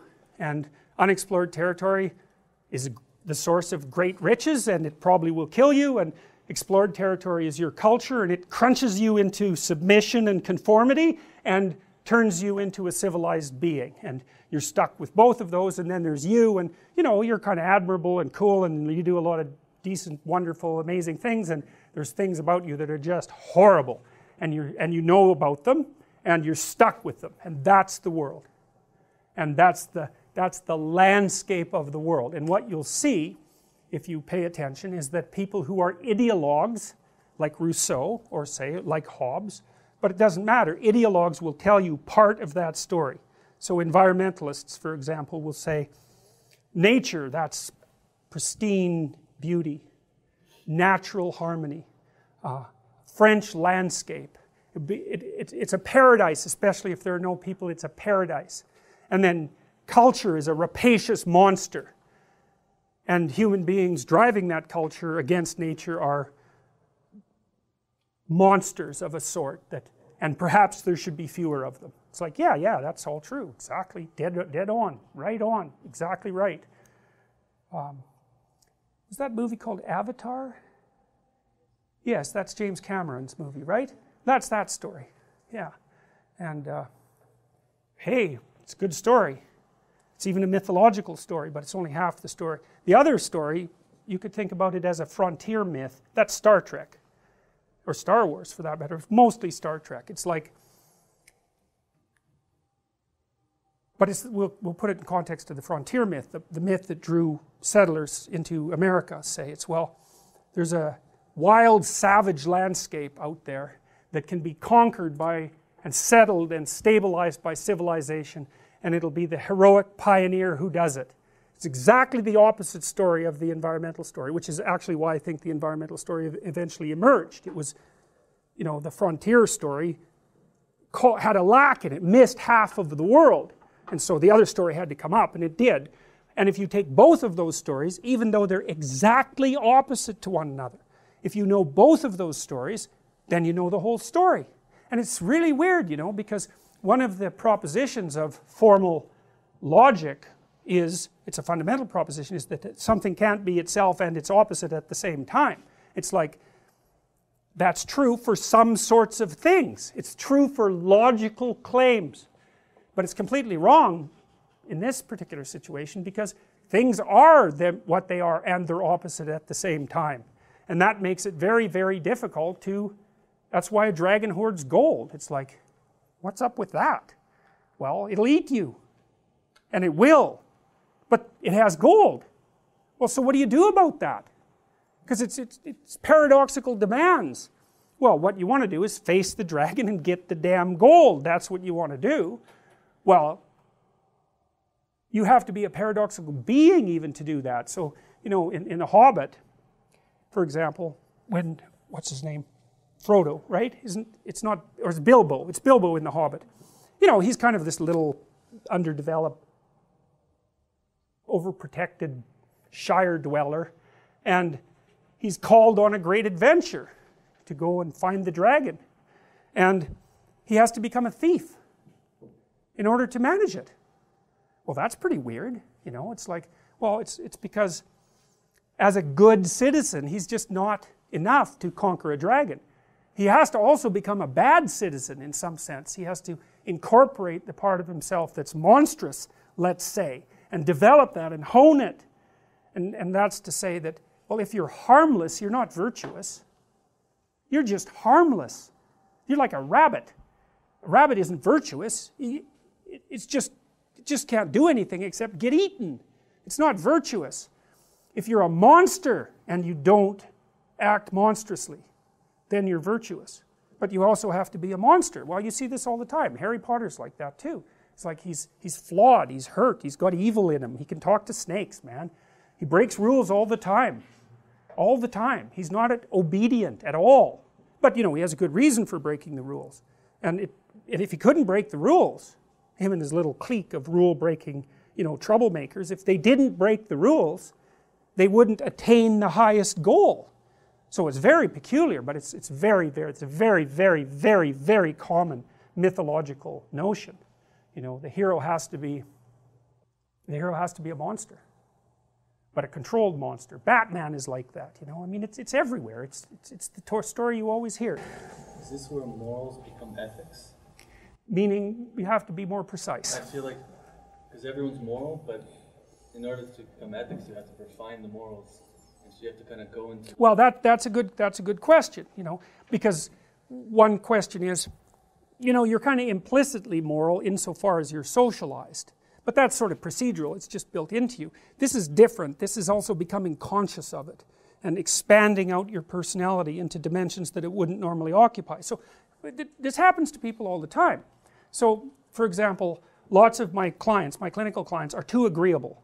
And they're generally women, because women are more agreeable than men, but not always, because I've had agreeable men as clients as well. And what happens is they're resentful and they don't know how to stand up for themselves, and it's because they're very compassionate by nature, and so if you're entering into a negotiation with them, they'll let you win. Well, that's not so good, because, you know, you need to win too, especially if you're in an organization of adults where there's a struggle, right? When you have kids, you can let them win, especially infants. You have to let them win, and that's partly why compassion is so necessary. But as a basis for negotiation between adults, it's like, sorry, it's insufficient. You have to be a bit of a monster so that you can say no. And so a lot of what you do in psychotherapy is treat people's anxiety and depression. That's a huge chunk of it. Help them straighten out the way they think, that's a huge chunk of it, but another chunk of it is, well, let's toughen you up, let's put you in a position where you can bargain, let's teach you how to assert yourself and stand up for yourself, and that's assertiveness training, and it's a huge chunk of psychotherapy, and you need to learn it. It's like, because part of how you regulate your interactions with other people is to negotiate, and you cannot negotiate unless you can say no. You can't do it, and it causes conflict to say no, and if you don't like conflict, which is basically the definition of being agreeable, then you can't tolerate the conflict, and so then you can't negotiate on your own behalf, and so then you keep losing, and you're bullied, and it's not good. Then you get resentful, and it's really not good. So you have to develop your inner monster a little bit, and then that makes you a better person, not a worse person. It's weird, but that's just how it is. Outside of that diagram is chaos itself, and that's the chaos from which things emerge. Now, I can't tell you much about that yet because it's too damn complicated, but I think the best way to think about chaos is as potential. That's one way of thinking about it. It's also that place you end up when you don't know what to do. It's the source of all things, but it's also the terrible predator, the terrible eternal predator that lurks beyond the explored domain. It's a winged dragon, and it's winged, who knows why? Matter and spirit, that's partly what it is, and I'll explain that later. It's also potentially the predatory beast that's been after us for forever, and the winged predator that picked us up from the sky. So primates, for example, some monkeys have 3 specialized alarm cries. One is for snakes, and that usually means hit the trees. And then one's for leopards, and that means hit the trees and go out on a skinny branch because the leopard can't get you. And then there's one for like birds of prey, which means hide somewhere on the ground so that you don't get picked off. And it's like, well, that's what that is. That's what that is. And that's chaos. And it's expanded into much more than that. And then I showed you, I don't remember if I showed you this, but this is a symbolic representation of Mother Nature, Father Culture, and the suffering individual. But that's all positive. There's no negative elements there. But that's okay. That's a partial representation. And those things are sacred in some sense because they are representative of an ultimate reality, the sacrificial individual here, the suffering individual, well, that's pretty straightforward. It's like, that's life. That's suffering, that's life. That's what happens to the individual. And everyone is looking at that. It has power, that idea. Well, it's because, culture supports the suffering individual, and culture's nested inside benevolent nature, and that's part of the story of the world, and it's just part of the story we're trying to figure out and make articulate. We've been doing that for thousands of years, trying to make this story articulate, and it's not yet articulate. We're only getting it, and we basically do that now, mostly with movies and stories and fiction and that sort of thing. We still don't have it articulated. I think Jung came closer than anyone else. Jung and Erich Neumann, who was one of his students, came closer than anyone else ever has to actually articulating that, and that's what Jung was trying to do, is to take all these images, archetypal images, instinctual images, and say, well, what do they mean? What do they mean? What do they mean? And he got a long ways on that, although his writing is quite obscure, and it's obscure because, well, how the hell are you going to explain an image like that without being obscure? It's like, it's insanely complicated, and it's not linear. It's not a linear thing. That's why it's in a picture, because a picture presents everything at once, and you want to take that apart linearly. Jesus, it's just impossible. But we've been struggling to do that. Really, we've been struggling to do that from the time we became self-conscious. What is the world about? How should we live in it? Well, that's a partial answer, and it's a culture-bound answer, obviously. But you see, archetypal representations like this in many cultures, so for example the image of the Virgin and Child, that way predates Christianity. Like the Egyptians, that was Isis and Horus. That goes back, we have no idea how far, thousands and thousands of years before the emergence of Judaism and Christianity, way back before that, and no doubt back into prehistory itself, because a culture that doesn't hold the mother and child as sacred dies, obviously, because obviously. So it has to be held as something that you revere, which at least means you don't kill mothers and children. It at least means that. And that's an instinct, it's an instinct. It violates you to do that, and thank God.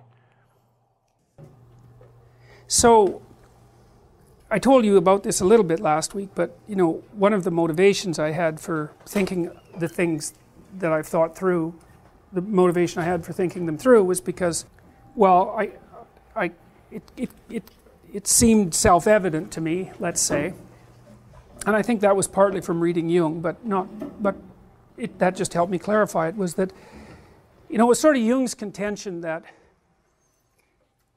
we had a organic development of a metaphysical ethic that was embedded in religious tradition, and that basically unfolded, let's say, in the West till about 1600, 1500, something like that, and then science emerged and we got unbelievably technologically powerful and using a certain view of the world. We're so technologically powerful, but we're still not very wise, and that just seems to me to be a bad combination. And I thought about that a lot. It's like, okay, well, how do you handle the combination of exceptional technological power and an impaired ethic, let's say, something like that, underdeveloped ethic, or one even in which you have no faith, because, it seems the foundational elements of it are irrational. They're in mythology, they're in religion, they don't fit well with the scientific worldview. How do you rectify that problem? And well, that's a tough problem, it's a crazy problem, and certainly it was the problem that Jung was trying to address, there's no doubt about it. And along with that went an associated problem, which was, what happened in the 20th century, which was so awful, and in so many places it was just so unbelievably brutal and terrible, and it was perpetrated by millions of people, and they were individual people, and they weren't that much different from normal people. In fact, they were normal people. And so the other thing that struck me was that it would be better if that sort of thing didn't happen anymore, and so I was trying to figure out what the hell could possibly be done about that. And part of Jung's contention was, well, you had to understand yourself as a monster if you were ever going to maintain some control over the fact that you are in fact a monster, and that could come forth if the situation is correct. It's like, okay, that seems reasonable. And so, well, it seemed to me that people had to become wiser, and of course that's a very difficult thing to figure out, because you can even question whether there is such a thing as wisdom, and then I thought, well, that's what the universities are supposed to do, especially the humanities, mostly in particular. It's supposed to make you wise. That's what it's for, and it's doing a terrible job of that in my estimation. It's more decimating people, as far as I can tell, and undermining whatever ethic they have, rather than making people wise. But I think that we have to become wise. I don't think there's a choice. I think it's a matter of survival, and it's more than that, because if you're wise in your own life, you're going to have a way better life, like incomparably better, because you're going to sleep soundly with a good conscience at night. And people say that's worth more than money, and that's worth more than money. I know lots of people who have lots of money, and let me tell you, money protects you. You're as well protected from the world by money right now as you ever will be for the rest of your life, because most of life's fundamental problems can't be solved with money. Like rich people get divorced, they have affairs, their children get sick, they have all the problems you have, and that's partly because you're already rich. And so you might think that if you had a bunch more money things would be better, but it's just not true. In fact, in some ways they might be worse, because money can open up the possibility of all sorts of temptations to you that you just can't afford at the moment. So like economics, we've already solved that problem fundamentally, and we're rapidly solving it everywhere in the world, right? I mean, the world economy is growing so damn fast that you can't even imagine how you could possibly make it grow any faster. It's crazy. We've lifted hundreds of millions of people out of poverty in the last 15 years, The UN set a goal by 2015, I think it was to cut poverty by half, if I remember correctly, and they reached it 2 years early. You know, it's like, it's unbelievable. So, well, so then I started to try to understand what it might be to live, and really what I was looking for was not so much to live a life that was wise, but at least to live a life that wasn't pathologically unwise. You know, and I thought of the sorts of things that people were doing to one another in the Auschwitz camps and in the Gulag Archipelago, and all of that horror that was perpetrated on people as definitely unwise. Whatever else you might say about it was unwise. And so then I thought, well, maybe there's a way to figure out how you could not do that. And so I think that's, my sense is that when you come to university to learn how to be a civilized person, which is what's supposed to happen at university, otherwise it's just a trade school, and you might as well go to trade school as far as I'm concerned if you want to learn something that will get you a job. It's like, it's a lot faster and it's more certain and it's useful. If you're not being taught to be a citizen at university, then why bother with it? So that's what we're trying to figure out, and that's part of that cloud of mythological fantasy that surrounds our culture.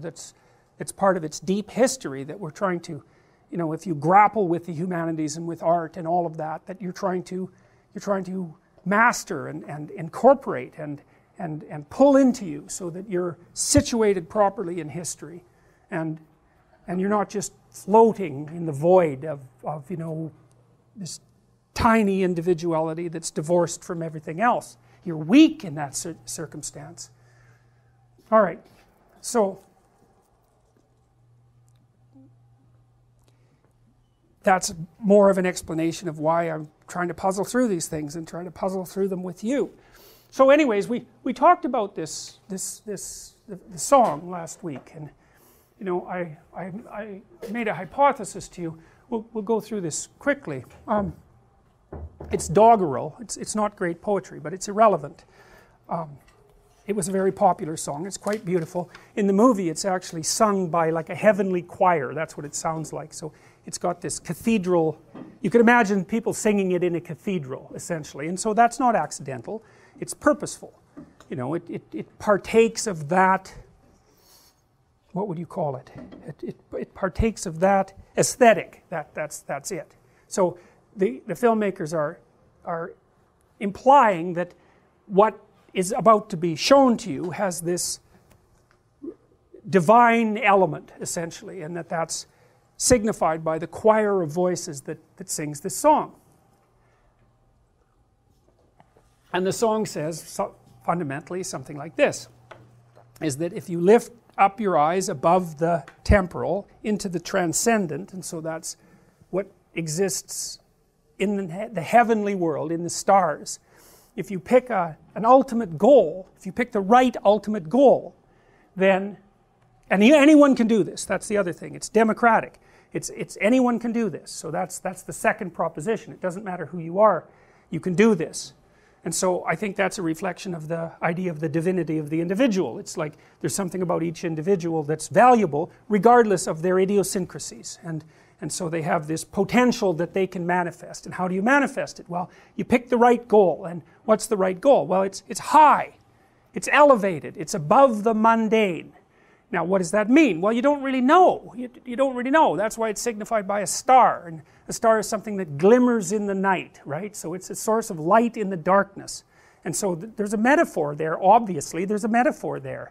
And the star is the star that's the star of Hollywood, you know, the person that you emulate. That's part of it, because an ideal it's going to be a human ideal of some sort that you're aiming at, and so the ideal human being is the star that you're aiming at. Maybe it's something like that. If that's what you're aiming at, you might say, well, what should you aim at in life? And one answer is, well, why don't you aim at being whatever you could be that would be the best? Now, you don't know what that is exactly, because how do you know? You know, but you could think, well, that would be really good if I could have it. And then you could say, well, can I think of anything better than that? And if the answer is no, then, well, why not go for that?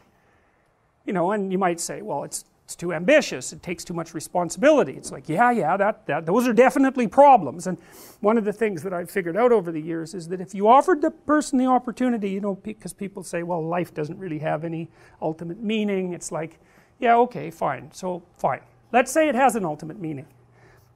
But that in order to experience that ultimate meaning, you have to take on ultimate responsibility for what you do. Well, that's a heavy price to pay to have a meaningful life, you know. And you might say, well, there's no damn way I'm going to do that. I'll just go for the, you know, pointless, I'll go for the trivial, pointless perspective, which, you know, is kind of hard on me existentially, but it frees me up. I can do whatever the hell I want moment to moment. I don't have any ultimate responsibility. And so then you think, well, that's kind of a good deal.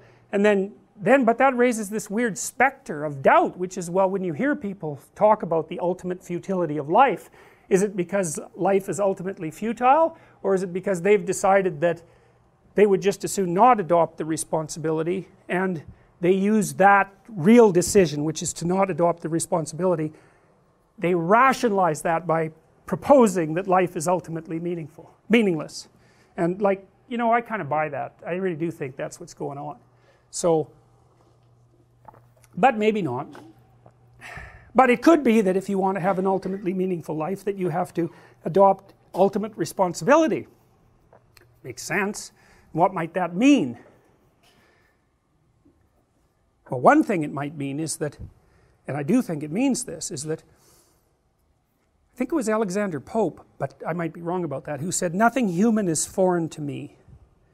And that's a hell of a statement, right? Because if you think about all the things that human beings are capable of, and they're capable of some, like if you really want to know what people are capable of, you should read about Unit 731.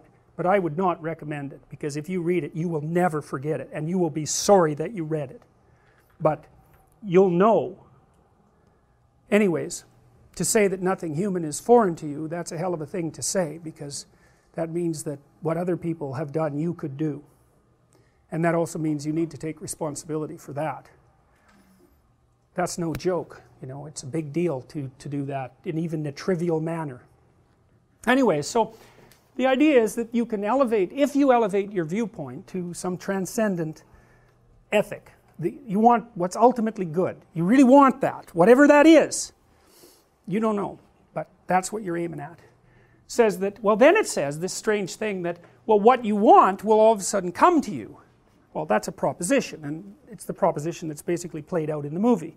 It's a hypothesis. The hypothesis is the best way to orient yourself in life is to orient yourself towards the highest good that you're capable of imagining, and then aim at that, and then things will work out the best way they can for you. And I believe that's correct. My observation of life has led me to see that that seems to be correct. So for example, you don't get something you don't aim at. That just doesn't work out, and so lots of people aim at nothing, and that's what they get. So if you aim at something, you have a reasonable crack at getting it. You know, you tend to change what you're aiming at a bit along the way, because like, what do you know? You know, you aim there, you're wrong, but you get a little closer and then you aim there, and you're still wrong, you get a little closer and you aim there, and you know, as you move towards what you're aiming at, your characterization of what to aim at becomes more and more sophisticated. And so it doesn't really matter if you're wrong to begin with, as long as you're smart enough to learn on the way, and as long as you specify a goal. So specify a vague one. I want things to be the best they could be, and I'm willing to learn what best means as I go along. Okay, so fine. And then you get what you truly need, we'll say. Well, maybe not. No, if your heart is in your dream, what does that mean? Well, that to me reflects this idea of a kind of integrated viewpoint. One of the things Jung proposed was that as you integrate yourself psychologically, what happens is that your rationality integrates with your emotions. They stop being opposed forces. Like the Enlightenment idea is that rationality and desire are opposites and enemies in a sense. And the Jungian notion is, and the psychoanalytic notion I would say in general, and the humanist notion even perhaps, is that no, that's not right. What you want to do is you want to integrate your rationality with your emotions and your motivations. They're not separable, even technically. They have to work together, and that all has to be integrated with your body. Not only do you have to take your heart into account, and notice what it is that you want and don't want, but you also have to embody that. You have to act that out in the world. So fine, so that's what that means. And if you do that, then, well, then your horizons open up. And I also believe that's true. You know, I've known people in my life who are insanely successful, like insanely successful. And those people are, like, they're pretty damn together, man. You know, like, they're tough, smart, strategic, generous. You know, they're always giving people opportunities, honest, like they've got it all. You know, and sometimes, now I'm not saying that everyone who's wildly successful is wildly successful because they've got themselves together, but, you know, because there are crooks and, you know, there are people who gain status one way or another by nefarious means. But that's a lot more unstable than you might think. And I can't say exactly if you pursue that route, you're going to pay for it. Like, you'll have your money or whatever it is, but it's not going to do much good for you. So it does seem to me to be the people that have integrated themselves and that are pursuing a noble goal, a high goal, who actually are able to do remarkable things. And remarkable things can be done at every level. You know, it isn't like you have to change the world. Like, as a whole, it could be that you do something remarkable within your family. You know, and that can be tremendously admirable. You know, someone's got to take care of a family member if they're sick. You know, like there's heroic acts that you can undertake in the local environment, and maybe that will go unheralded, let's say. But that doesn't mean that it isn't remarkable. I mean, I've met people who are so damaged, you just can't imagine it. And yet, well, one person I met when I was in Montreal was this woman, and she was just ruined, man. She looked like a street person, and she was so shy, she couldn't even look at you. Like, she basically looked at the ground because it was like there was light emanating from everyone else, and she was way too timid and humble to even bear it. You know, and partly what I was doing was trying to get her to straighten up and not look so street person-ish, because it wasn't going very well for her in social interactions, you know.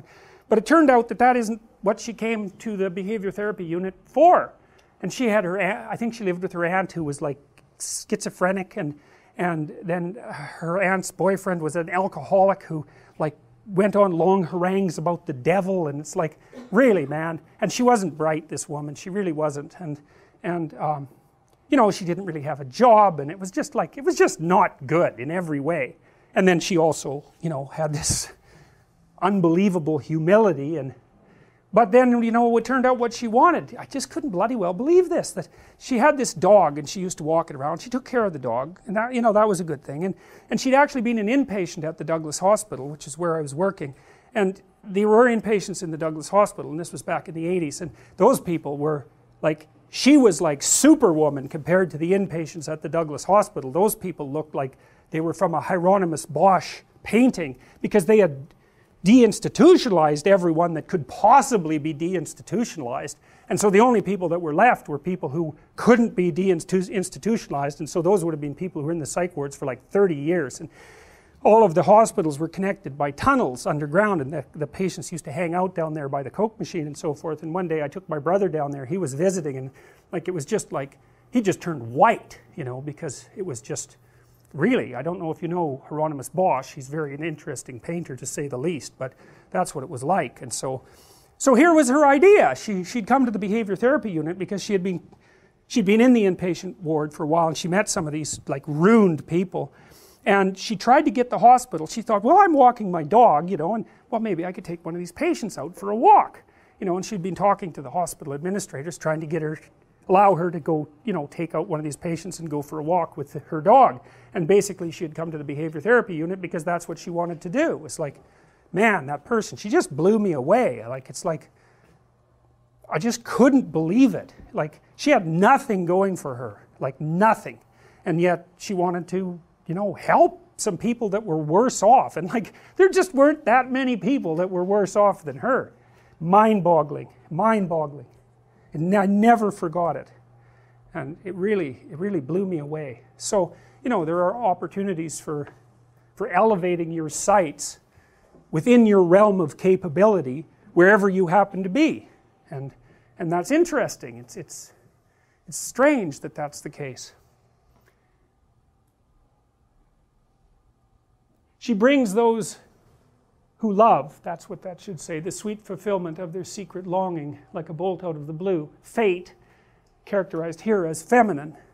And that's what happens in the movie. The movie's got a Christian underbelly, like it's quite pronounced, but it's really a pagan movie in many ways. So for example, there's no blue fairy and the reason I'm speaking of Christianity, of course, is because this movie was created in a culture where Christianity was still reasonably intact, and of course it was fully informed by that, but the underlying mythos is not precisely Christian, even though it's informed by Christian imagery. There is this old idea, I think it's a Gnostic idea, that the wisdom of God is feminine, something like that, and anima, which means soul, is feminine, and so there's an idea like that lurking here.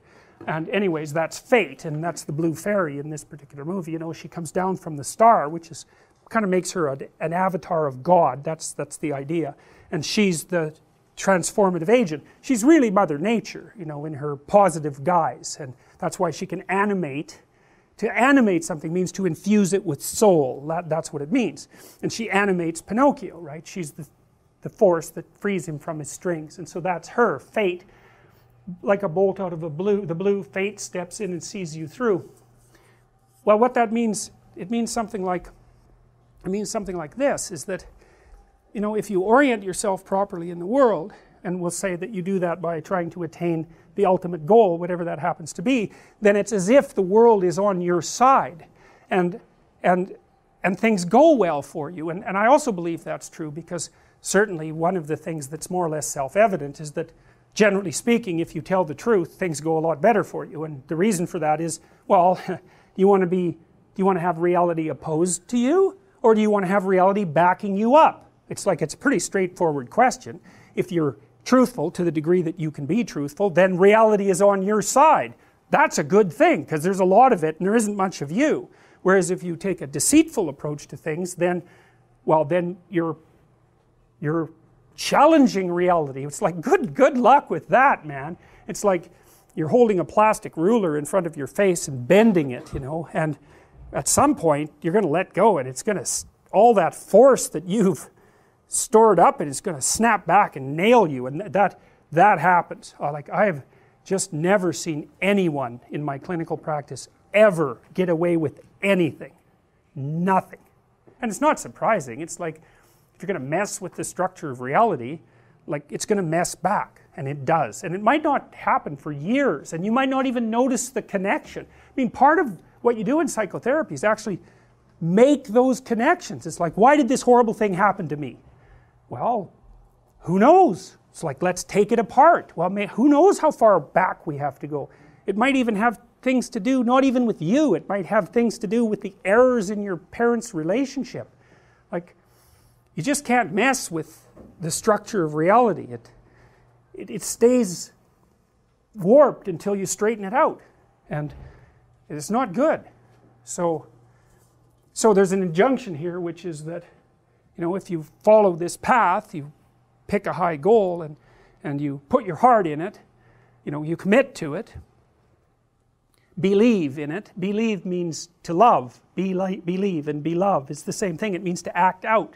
And that's what the belief means. Like, we think belief means to accept a set of propositions as true. Well, that is one form of belief, but that's more like factual knowledge, right? Belief is more like you decide that you're going to act something out. You make a decision and then you act it out, and that's a reflection of your belief. You know, it's you're staking yourself on something.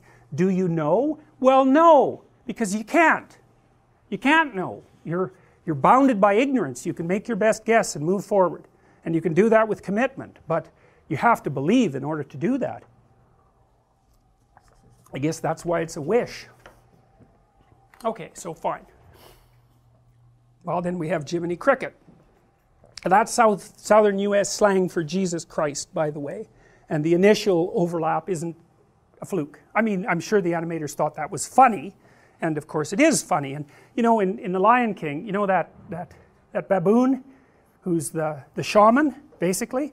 Well, to begin with, he was kind of just a comic relief character, like a fool, you know.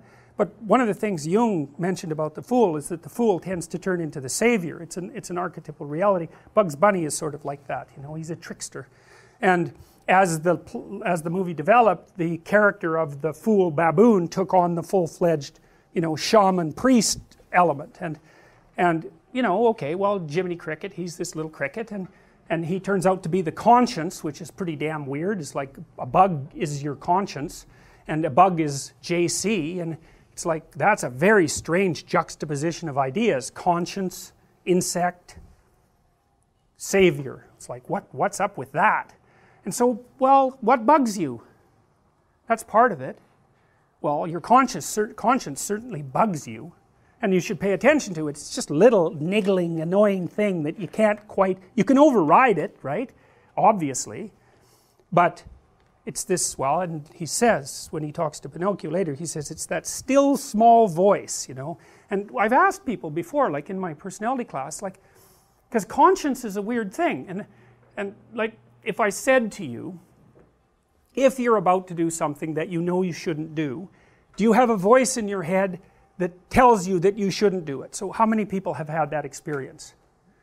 Okay, good. Now, so other people have a feeling instead of a voice. And so is there anybody here who's willing to admit it, who has neither the feeling nor the voice?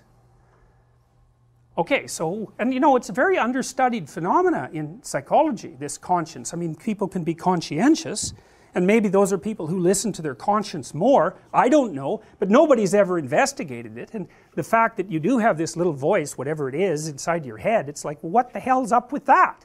And it doesn't tell you what you want to hear, at least as far as I can tell. Now, you could say, well, that's the internal representation of society operating within you. That'd be a Freudian view. That's the superego. And certainly, there's something to that.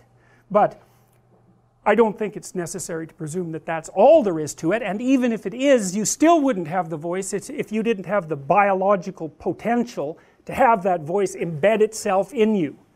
So even if it is socioculturally constructed, which it is in part, it's like language. It's like your language is socioculturally constructed, but the reason you can speak is because human beings can speak. And if you have a conscience, it's because human beings have a conscience. And the contents of that conscience might differ, but the fact that it exists, what seems to me to be universal. Okay, so, well, that's the conscience. And that's Jiminy Cricket. And then the cricket opens this book, and then you look at the book, and you think, well, what kind of book is that? Well, it's got a spotlight on it. So it's being highlighted. This is an important book. And what kind of book is it? Well, it's leather bound. It has a lock on it, It's not some cheap book. It's kind of like you might think about it, looks like something from an old library, or maybe it looks biblical, whatever. It's a major league book, and this bug is the introduction to the book. So does that mean your conscience is the introduction to the book? Well, maybe that is what it means. It's certainly what's being played out in the movie. Well, then the cricket opens the book, and so then what do you see? Well, what does that look like? What does it look like? What does it remind you of? Okay, so that's the Van Gogh painting. It's a nativity scene. It's the Christmas star. And you know that because what's going to happen? Well, the hero is going to be born. That's what happens. And so a star signifies that. Why does a star signify the birth of an infant, let's say? Well, because there's something miraculous about the birth of an infant. And why would the infant be a savior, which is the Christian notion, say? Well, because that's what the infant is, potentially. Every infant. And so that's how you should act about them.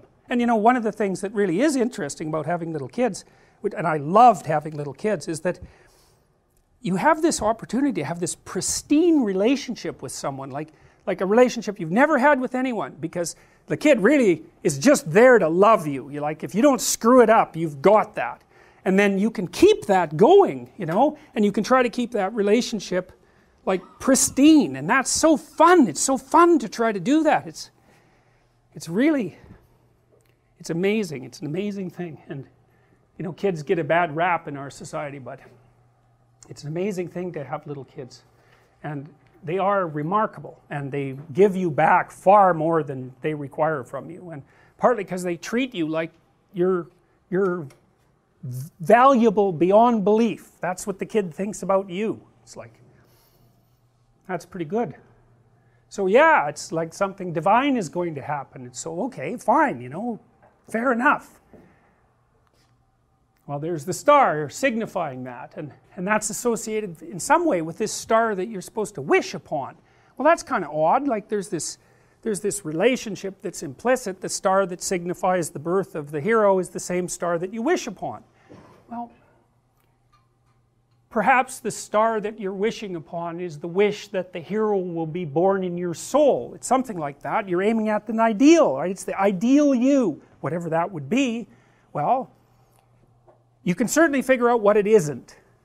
That's where you start, as far as I can tell. You know what you shouldn't be doing, and you could at least stop doing those things and then see what happens, and if you ask yourself, it's a meditative exercise, and you do this with the autobiography to some degree. It's like, okay, sit down for 10 minutes and have a little dialogue with yourself like you actually wanted to know the answer, so you ask, well, I'm probably doing something stupid that if I quit doing my life would be better, that I could quit doing, that I would quit doing. And maybe it's not a very big thing because you're not very disciplined, but maybe there's something.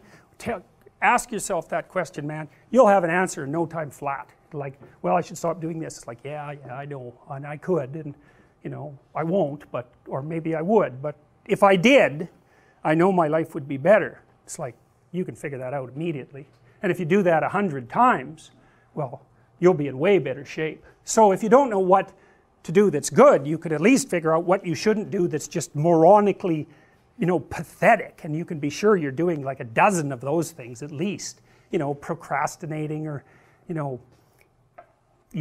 everyone, that's what the conscience tells you, and if you ask it, it'll just tell you why you're, stupid and insufficient. And so, who wants to hear that? But maybe you could do something about it.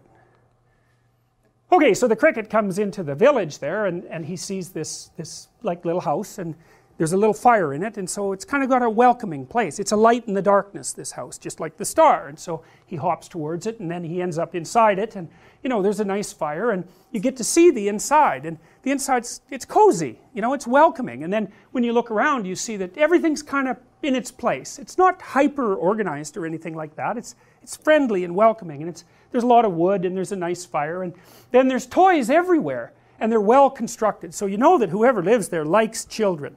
And so if someone likes children, well, if someone doesn't like children, it's like you should run away from them very rapidly. But if they like children, well, then that's a good sign that, Jesus, they're at least human. It's a start, And then these things are all high quality. They're made very well. And then he's looking around to see all of this, and there's toys, and there's clocks, and they're all handmade. And so he sort of infers that maybe there's a wood carver who lives there, and a wood carver is someone who can build things, and if you build things that work and that are beautiful, that's a kind of truth, right? It's like it's built right into the object. That's what quality is. Quality is the building into an object of truth. The thing works. It does what it's supposed to. It has integrity, and so you see that everywhere in here. And so you're getting a sense of the filmmakers are setting the stage, and so. Well, so they set the stage by showing you the stage, and the cricket tells you what he sees, and he's pretty happy to be there because, and this is also someone who's concerned about time, right? Because there's a lot of clocks, and so time turns out to be an important sub-element of this story.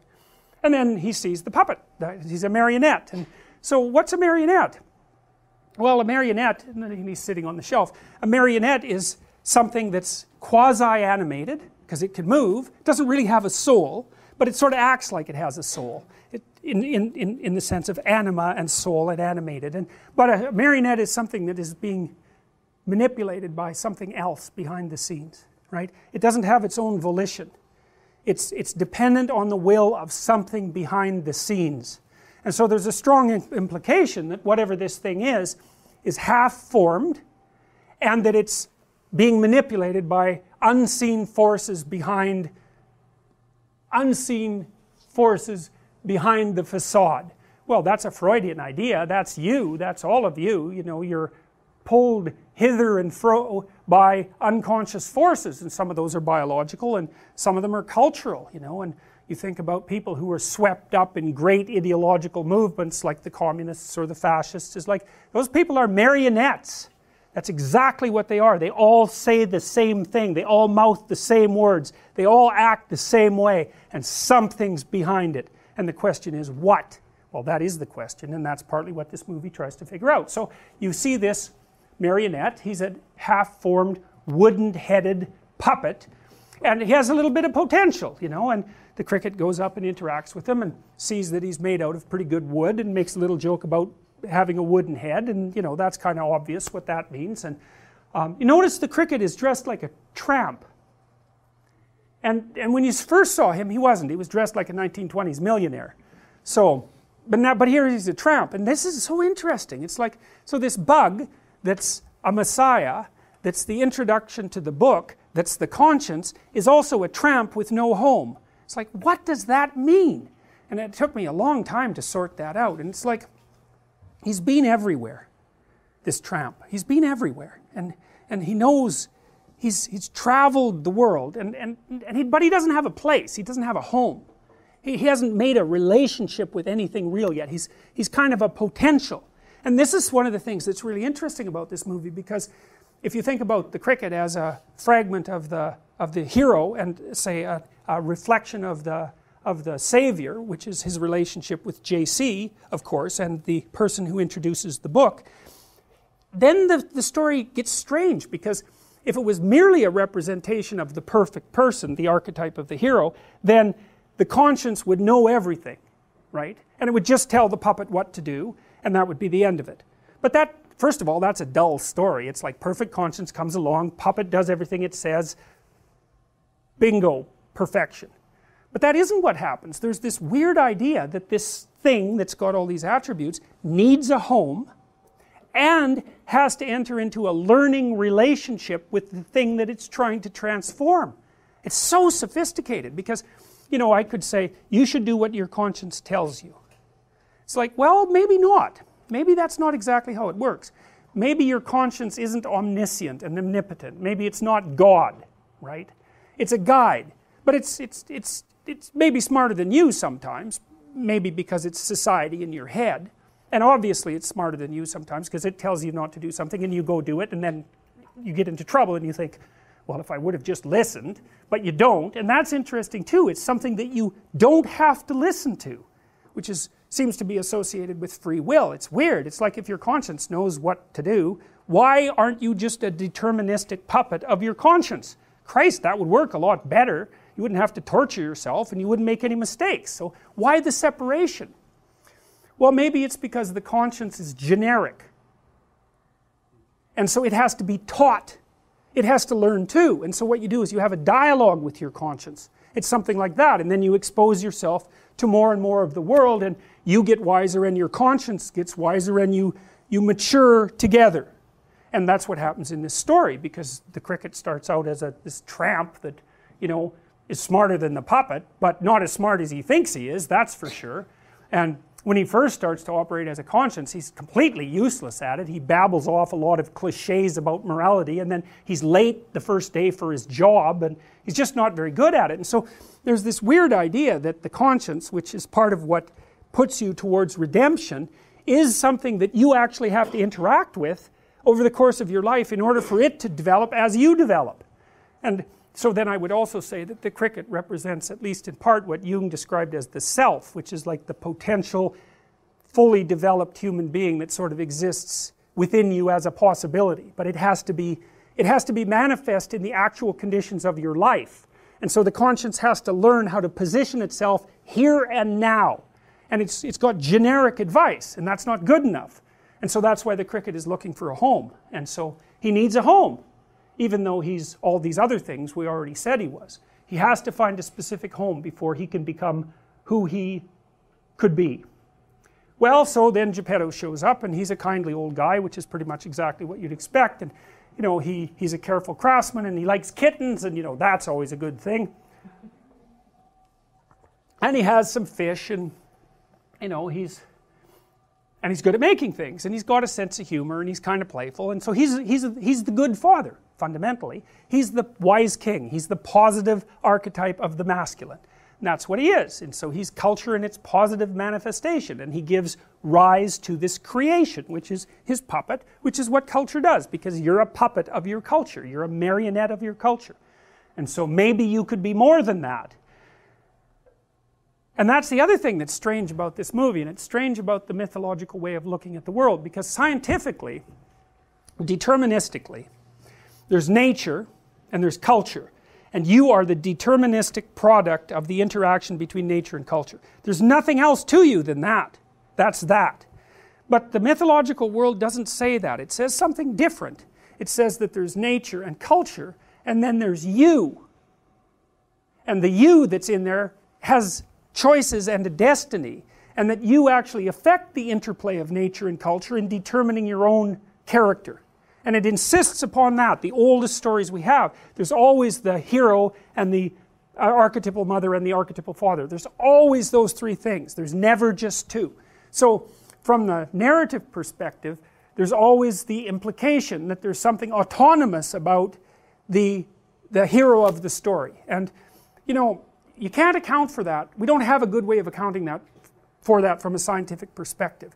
I was having a discussion with Sam Harris the other day, which was very, what would you say? He said we got wrapped around an axle, which is pretty much, Sam Harris is one of the four famous, you know, atheists, along with Christopher Hitchens and Richard Dawkins and Dan Dennett, yeah. And so we were having a discussion, and he's a determinist, just right down to the bottom. It's like you're determined, there's no free will, you're a deterministic machine. And you know, if you're a coherent scientist and you're a Newtonian, roughly speaking, you don't really have much choice other than to think that way, but that isn't how it seems to people. And we don't treat each other that way, and our entire legal system is predicated on the idea that you do in fact have free will.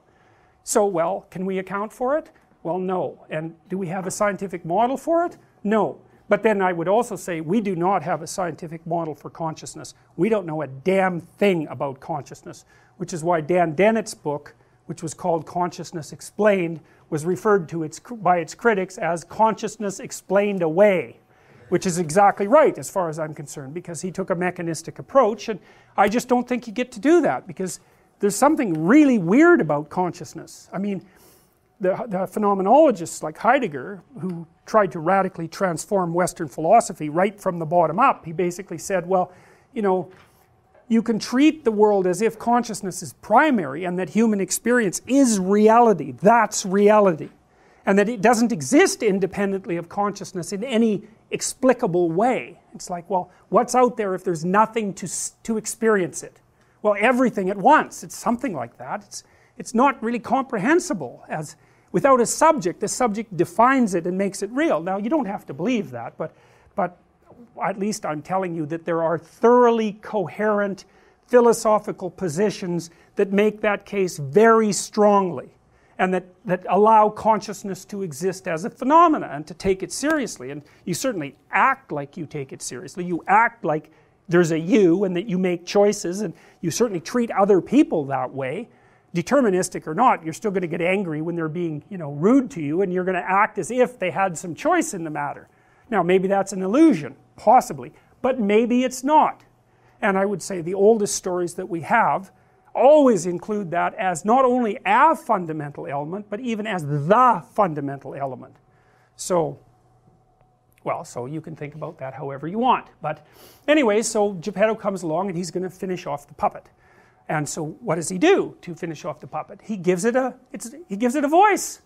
He gives it a mouth. Well, that's really, really interesting. So in Genesis, this is a very, very, very complex idea, and it took people thousands of years to figure this idea out. And it's something like this. So at the beginning of everything, there was chaos, and that was like potential. It was something like potential, the potential for being. And God, who's God the Father in the Genesis account, uses a faculty that he has, which is the Word, to call being from chaos. And that's the creation of being, right? It's the manifestation of order from chaos.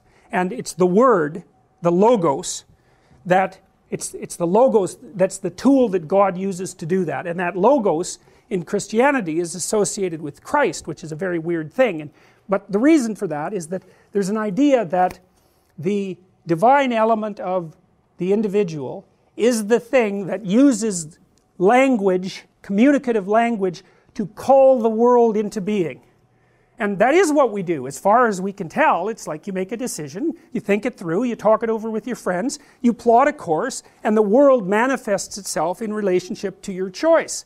And it's for that reason, and it is for that reason, that in Genesis and in many other accounts, that logos capacity is identified with human beings. It's like you have a small bit of that in you, whatever that means, and you participate in the process of continually generating order out of chaos, and sometimes the reverse. You mediate between them. And so, and that in Western culture, and it's certainly the case in other cultures as well, that's why you have rights, fundamentally. That's why the law has to respect you, is because you've got this spark of divinity in you that's transcendent, that nobody gets to transgress against. And you say, well, do you believe that? It's like, well, you act like you believe it. You treat other people like you believe it, or they're not very happy with you. So it depends on what you mean by believe. You act it out. Well, do you accept it as a proposition? Well, I don't care if you accept it as a proposition, frankly, because I think the best indicator of what you believe is how you act, not what you say. Because what do you know about what you know? Hardly anything.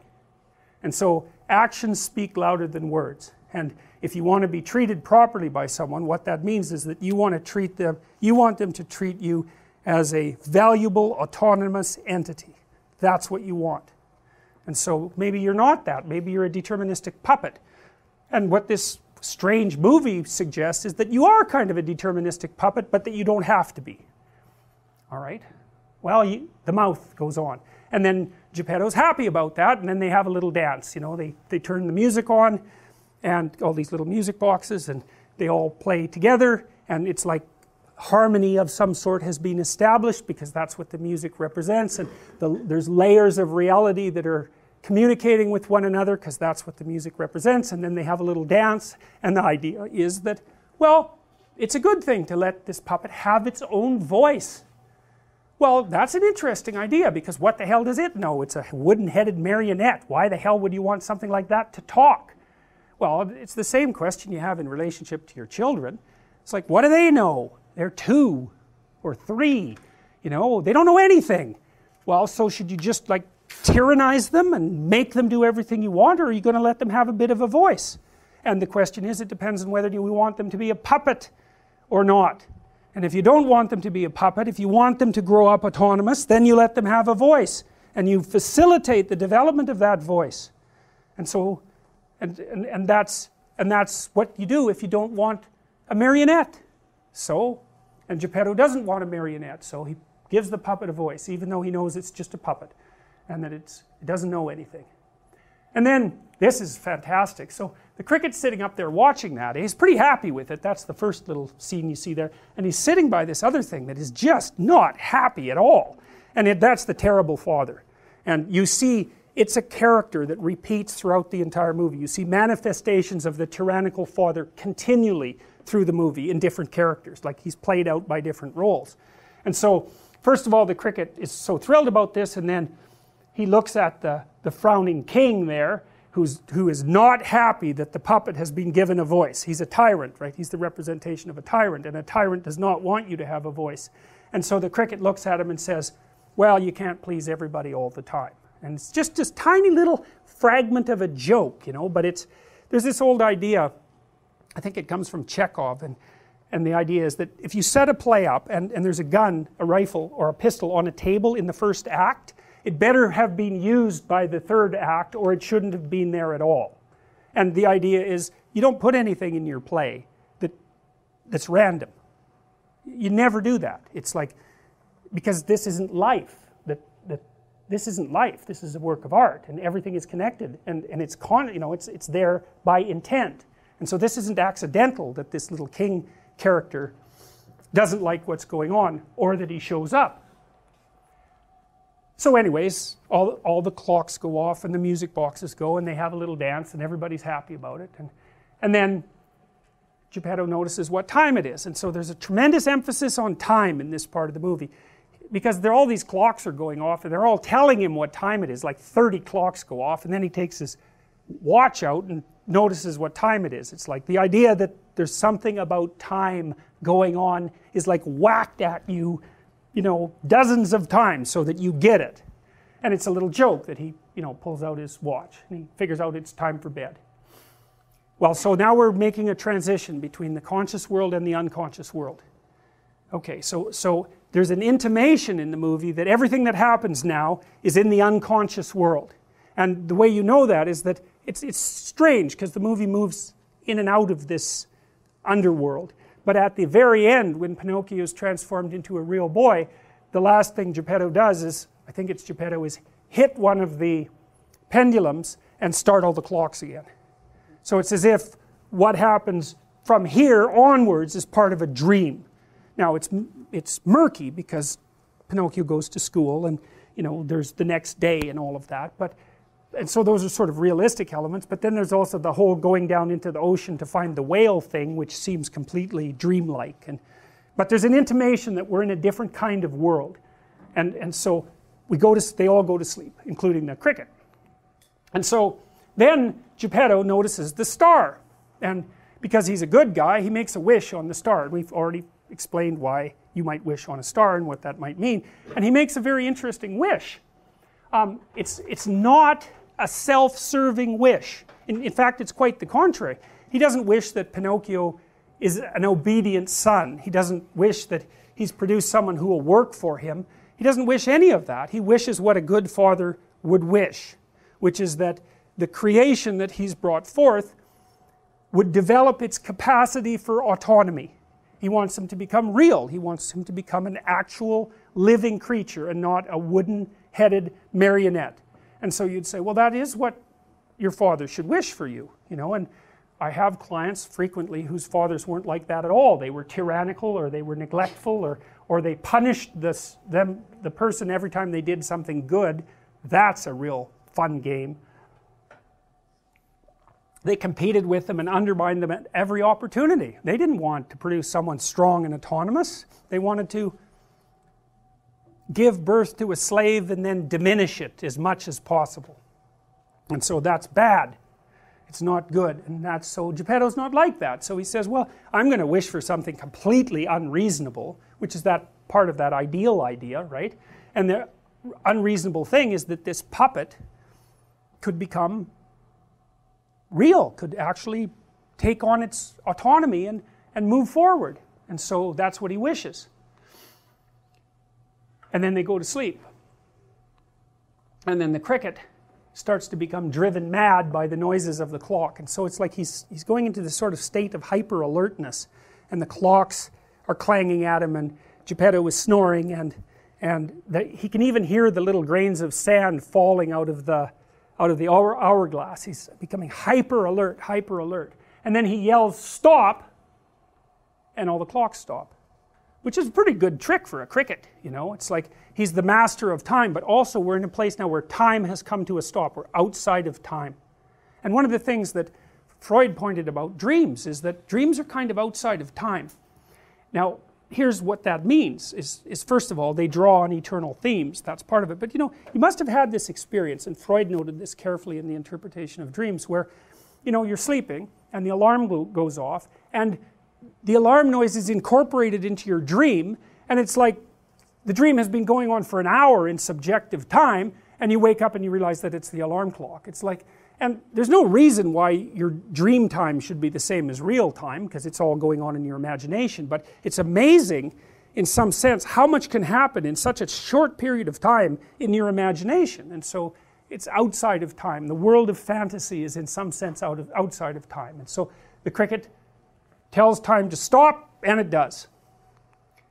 And then the star enlarges, and it turns into this blue fairy who's got a celestial gown covered with stars and who's got wings, so she's kind of some ethereal being. And like, you don't have a problem with that in the movie. It's like, yeah, sure, I mean, you know, it's a fairy, it came from a star, that makes perfect sense, which of course it makes no sense whatsoever, right? It makes no sense, but you're willing to go along with it because on the one hand it makes no sense, and on the other hand it makes perfect sense. It's like the fairy godmother idea. It's like, yeah, fairy godmother, no problem, we got that.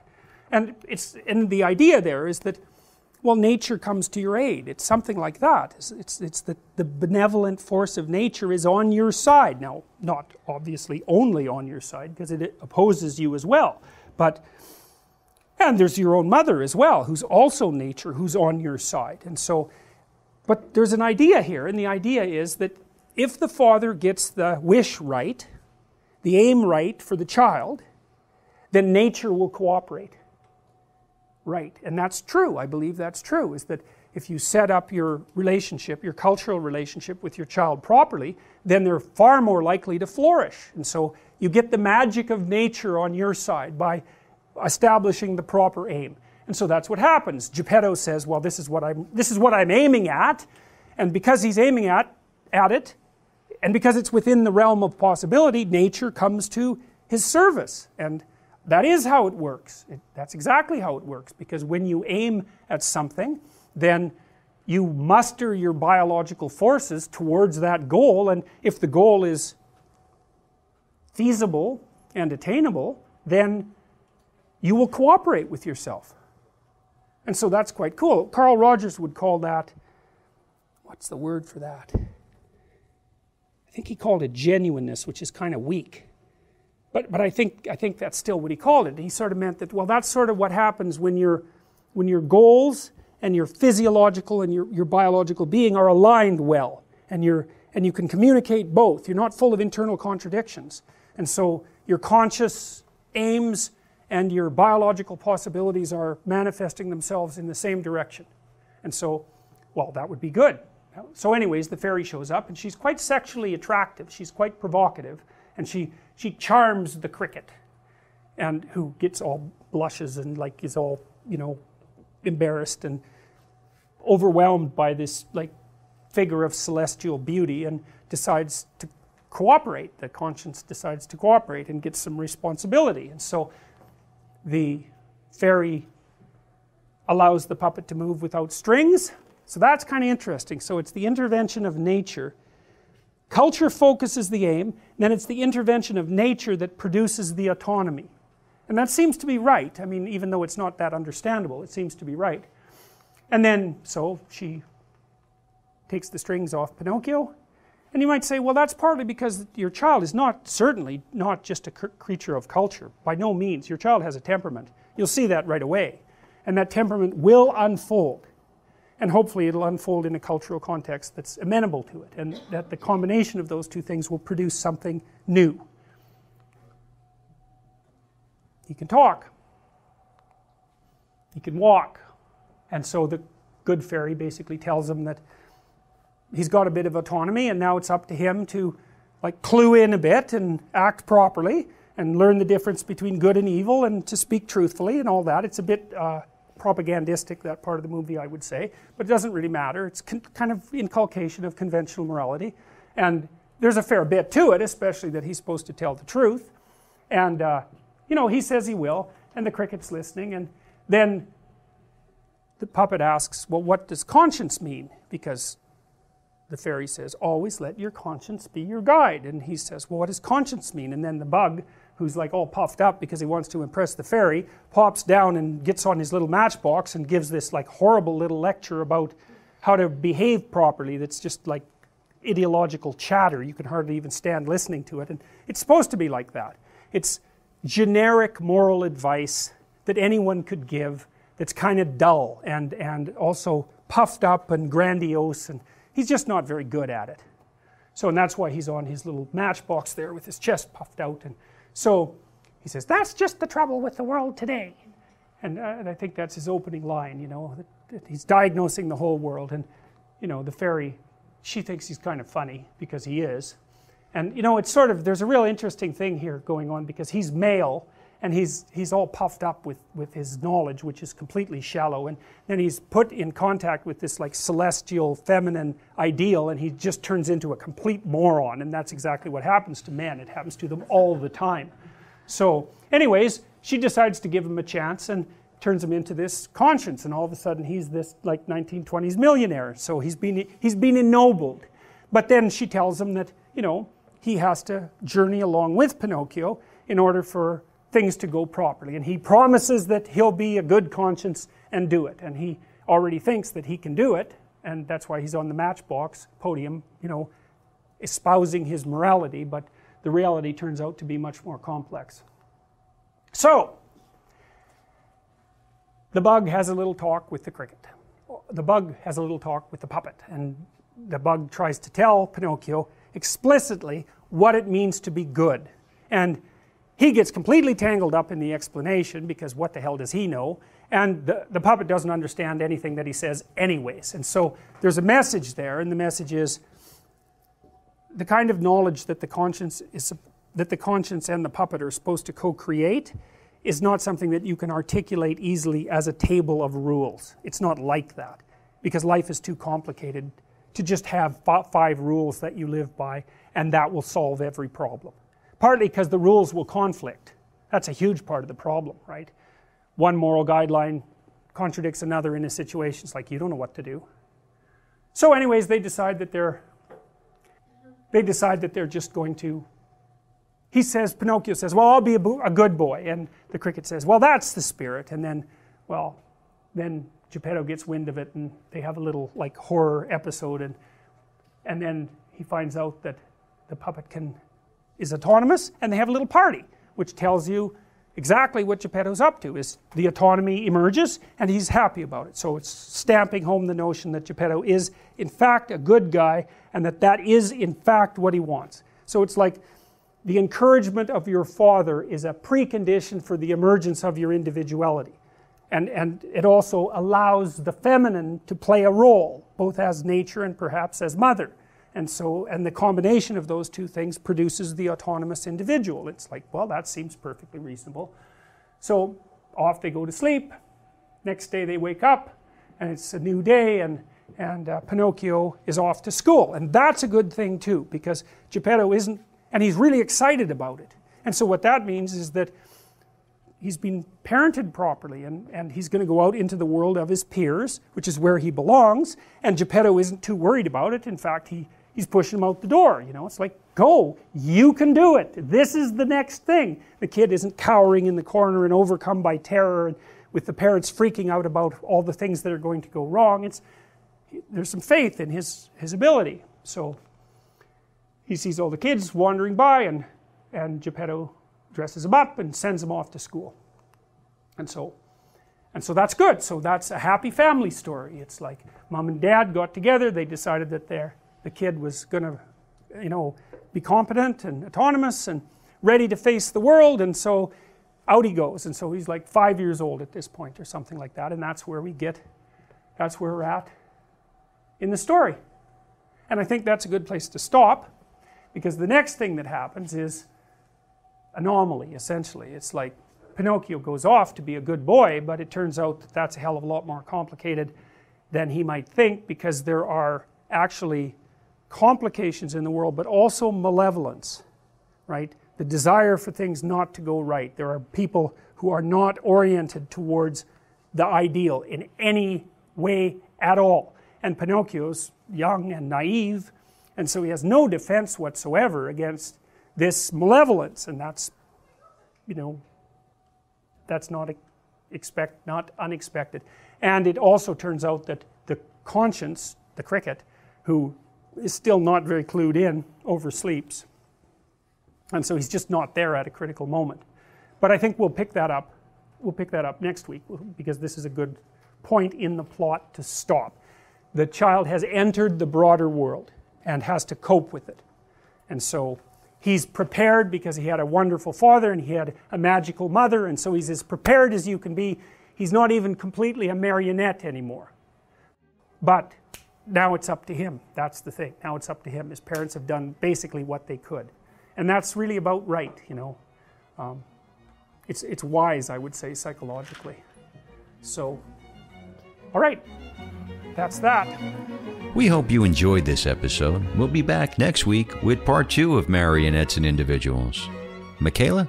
If you found this conversation meaningful, you might consider picking up Dad's books, Maps of Meaning, The Architecture of Belief, or his newer bestseller, 12 Rules for Life, An Antidote to Chaos. Both of these works delve much deeper into the topics covered in the Jordan B. Peterson podcast. See jordanbpeterson.com for audio, ebook, and text links, or pick up the books at your favorite bookseller. I hope you enjoyed this podcast. If you did, please let a friend know or leave a review. Follow me on my YouTube channel, Jordan B. Peterson, on Twitter @Jordan B. Peterson, on Facebook @Dr. Jordan B. Peterson, and at Instagram @Jordan.B.Peterson. Details on this show, access to my blog, information about my tour dates and other events, and my list of recommended books can be found on my website, jordanbpeterson.com.